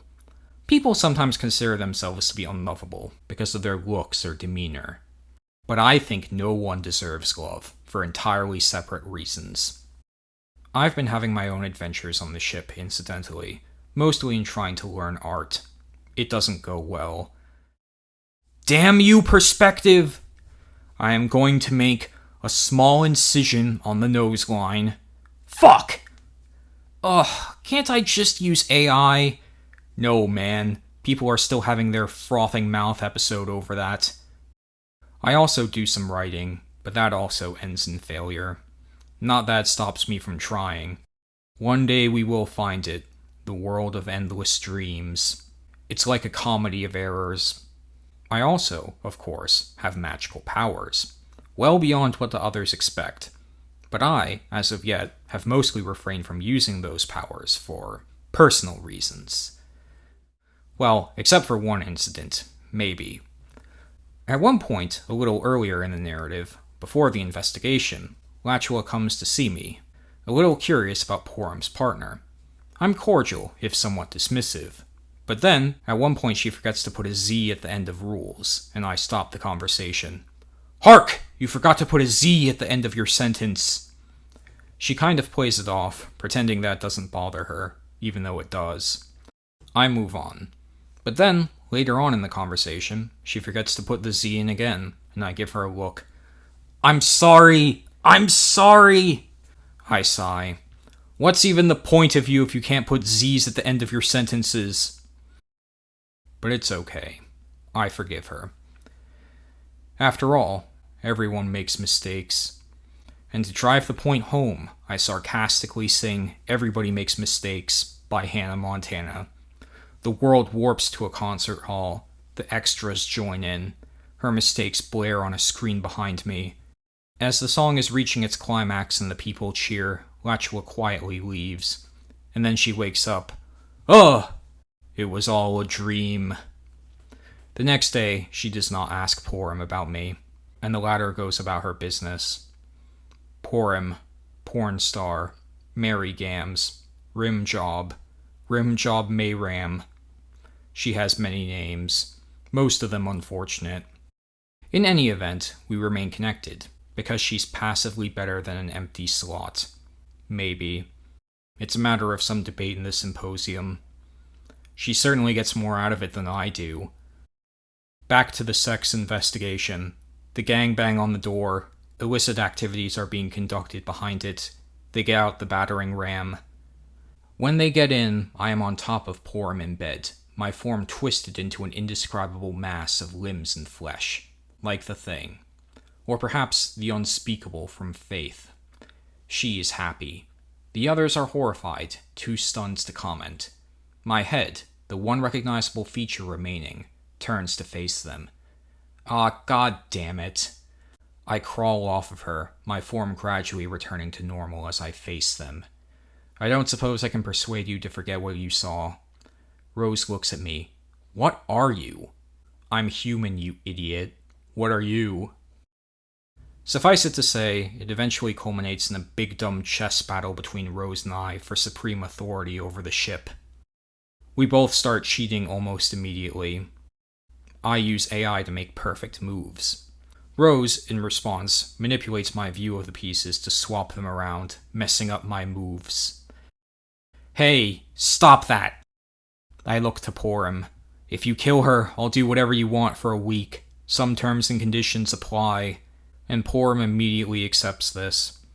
Rose can't get up, otherwise it'll count as a forfeit. Kanaya steps in to stop her, but Porrim taps into the utmost limits of her rainbow drinker abilities and is more practiced than Kanaya with such things. In addition, she is receiving passive buffs from me, which are not insignificant. She begins to mutate, growing larger and developing nightmarish mandibles. Kanaya is appalled. What the hell did you do? Hey, that's the power of love. Don't you get like this when Rose is having trouble? Jake also tries to help, but he has the idea of shooting me instead. He's anxious. He senses that something is deeply, deeply wrong. Stop this, or I'll shoot! I look at him while Rose anxiously makes her next move. Oh, come on. We both know you don't have the guts for this, let alone the ability. Is this time going to be different? Is Jake English not going to fuck something up for once in his life? Kanaya looks at us, her eyes widen, and she manages to grab at Jake's arm just as he fires. A bullet whizzes by Rose's head. Jake blinks. As it turns out, I swapped his perception of Rose and I at the table. That's how you do it, right? I'm smiling now. Rose is not amused. She shoots Jake an angry look involuntarily, and he puts his hands to his face. Porrim roars back. I begin warping their vision of the ship, turning it into a large-scale chess game. Living pieces fly in the background as Rose and I carry on our conversation. Eventually, as the chaos continues, I snap my fingers. New backdrop! I teleport both of us into space, along with the chairs and the table with a chessboard. There's some small artificial gravity to keep the pieces in check. Rose, who can breathe in space, blinks. What? Where'd the ship go? Look behind you. She does. Oh my god. The ship is falling into a black hole. The crew is doing their best to support themselves, and is doing an admirable job, but it won't last forever. Not without a special boost. Better hurry up, I say sarcastically, and the game continues in much that manner. And in the end, probably I fail. Or leave. I mean, how else would the story progress, right? But regardless, Porrim does not go back to the 40 dicks. And I'm actually quite proud of the ending here. In the end, after the situation is resolved, the losers go, What about us? Who are we going to fuck now? And Rose turns to them and says, Why don't you all just go fuck yourselves? And they do, resulting in a mass orgy. And Rose just leaves, vaguely disturbed. I need to get off of this fucking ship. Boom. End scene. Honestly, I haven't decided if this really happens or not. Nevertheless, the ship is finally traveling at full speed. There have been improvements to its defenses and overall capabilities as well. And the adventure continues, up until they reach the gate. So, what happens with Roxy, John, and Jade? They are hunting down Arania, and have their own adventures as well. They always seem to be one step behind Arania, somehow, and it's really starting to tick them off. They encounter the master of the space pirates at one point, Orphaner Dualscar, who's hanging with a few violet-blooded trolls. Yeah, that's right, he's still alive. He wants to be part of the story too, and is interested in helping them beat Arania. He also offers to train the others in space combat, and give them a secret weapon in return for just a little help on a task of his own. John considers it for a moment, given that they've been a step behind Arania this whole time, but Roxy sees through it like a soiled diaper, and says, "No thanks, Jack Sparrow." But Dualscar is pretty clever, and has a trick up his sleeve. And what is that trick, you ask? He grabs John's hand when he isn't paying attention, and forcibly shakes it. There we go. And he's locked into the contract. What? Yeah, that's right. Come on, it's far from the dumbest thing in this story. A tattoo shows up on John's neck, which will explode if he tries to back out, after hurting him for a good long while and warning. And so, the three have to help the Master Pirate with his task, which is in fact forcing a planet to pay tribute to him, or killing a bunch of people as punishment. It's a protection racket. As they leave, he sings a kick-ass pirate song with his Violet Blood crew and consorts, like the Captain Hook song multiplied by 5. Roxy is pretty angry at John, but John defends himself, saying that he couldn't have seen something like that coming. Jade tries to calm them down, and focuses them on the task at hand. Suffice it to say, serving as tax collector does not agree with them. The trio try to persuade the others, but the planet they live in is full of poor rebels, who would rather fight than pay. Persuasion breaks down, and in the end John is forced to kill one of them to save himself from the evil tattoo. It's pretty horrific, and he has to unleash his powers in full in order to finally cow them into submission and obedience. And through this awful activity, John does learn something very important. Back when he was talking with Harry about leaving a planet in war behind, he had, in the end, just dismissed it. He had his reasons, and one could argue he was morally justified, but to him, those lives were just a statistic, impossible to register from above. Now, it's hitting him in full. The tragedy. The horror. And yet, life goes on. After retrieving the credits for Dualscar, he does train them, although John does hate him for this. Dualscar pretends that this is black flirting just to dig at him as he trains the heir in swordplay and Roxy in knives. His fellows train Jade in axeplay, although she doesn't need it as much. Through his evil deal, the skills come quickly, and he does give them a special gift, as promised, one of Arania's special dice. He managed to swipe it from her, but it would never be enough to fully balance the odds in his favor. However, the others could benefit from it more. As John takes it, Dualscar also points out that any attempts to murder him will cause the tattoo to blow up as well. It should dissipate in a few days. The three leave, disgusted, but with more of a weapon, and a better clue on how to track the bitch down. Afterwards, it's revealed that in the deal, Dualscar also took a bit of John's wind powers, and laughs to himself as he holds it in his hands. After another adventure, the three of them finally track down Arania, and have a fight around the perimeter of a black hole. Arania fares pretty well against the three of them, cracking jokes while they fight. She mocks them for their actions up until now, and tells them that the story has moved on from them, ranting about how the people want something new, something exciting, a fresh conflict. If Orphaner Dualscar was a Disney villain turned unfortunate ally, she's a Marvel character, plus copious amounts of fourth wall breaks, which are mostly lost on John and the others. They just think she's nuts. She also has regenerative capabilities, remember, but they are not absolute. Arania deals some good hits, but the heroes do manage to slowly edge out ahead. And just as Arania realizes Dualscar's work, Jade crushes the dice in her hands, channeling all of its power at once and providing enough of an opening for John to impale her with his sword, running it through with his wind and creating a critical wound that even she can't shrug off. Arania realizes the situation and finally gets serious, scoffing as the others rush her. Then, the mind icon appears in front of her, and she then locks the others into an illusion as a last trick. Mind you, Roxy was able to save the others from her genjutsu instantly throughout the fight, but this is stronger, almost on the level of trickster mode, and she's just barely able to retain her consciousness and power through it. John and Jade are out of it, and they're starting to fall closer to the event horizon of the black hole. Arania, slowly starting to pull out the blade and recover, asks Roxy if she's just going to let her friends die. Which, of course, she isn't. Arania escapes again. Roxy pulls John and Jade out before they cross the horizon, and limps them to the closest planet, the desert planet. She sighs, using her void powers to try and undo the illusion, but she can't, and has to use it in a roundabout way to avoid the distance between herself and their mind.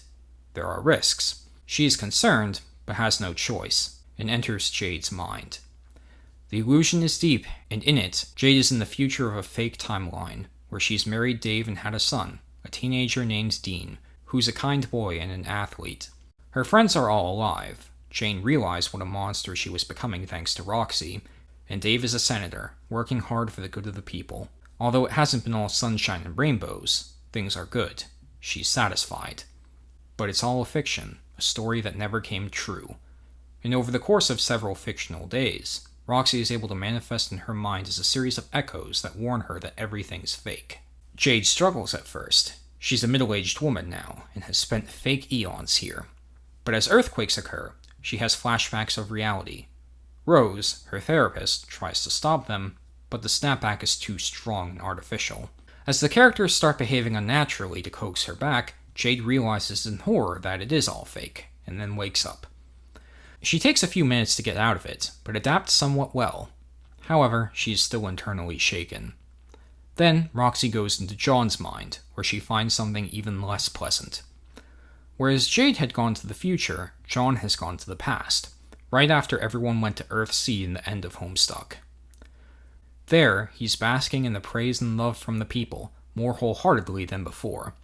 He's in a relationship with Roxy, who's more servile than before, and the world is just slightly more bent in his favor. Arguments that shouldn't have gone his way do. Unfortunate events don't happen, or at least not for long, and not to a severe extent. Life has essentially turned into a sometimes seedy, but in the end heartwarming comedy sitcom, where time is an episodic loop and nothing has changed for the past 30 years of his experience. It's a bit more exaggerated than Jade's. It's a fantasy, and on some level, John knows it's a fantasy, but he doesn't care. And what brings him out of it isn't a revelation, but a constant, persistent, angry shaming from Roxy, who reminds him that he's just running away from his problems. He has responsibilities, and John, his fantasy ruined, ultimately accepts it, slinking back to reality in shame. He always wanted Roxy back, at least since they got back on the ship, when he realized that he felt lonely. But she wasn't interested in rekindling things, and now she definitely isn't interested. John's not a bad guy, but he does regret the way some things have gone, and privately wish that he could have gone back to a simpler time. The illusion preyed on that. Roxy doesn't tell Jade what happened, and neither does John. The two are silent, with John accepting responsibility. But he also notes that inside, he feels just a little bit of resentment in spite of himself. He knows it's unfair. He knows that Roxy was in the right. He pushes those feelings down, and, with a bit of remorse, promises that he'll find his son. And, in the grand scheme of things, they don't have to go far. Because Arania actually crashed on the next planet. She knew she shouldn't have used the mind power like that, but she had no choice. She laughs, trying to make a joke out of things, but her own curses are starting to roost. And what are those curses? What happened to the full release kids, exactly? That is a story for another time. Perhaps in 2028. This is a video about Tavros Nitram. So let's get back to him. Tavros Nitram sucks. And he sucks in a way that makes me question the value of mercy. He and Vriska compose two axes of evil, passive and active, and complete their respective embodiment of vice by refusing to change for the better. Tavros is indolent, unkind, and all too willing to lead others to harm. He is a victim, but these deficiencies of character, combined with his stagnant nature throughout the plot, undo whatever sympathy that may earn. Please do not be like him. Hand off.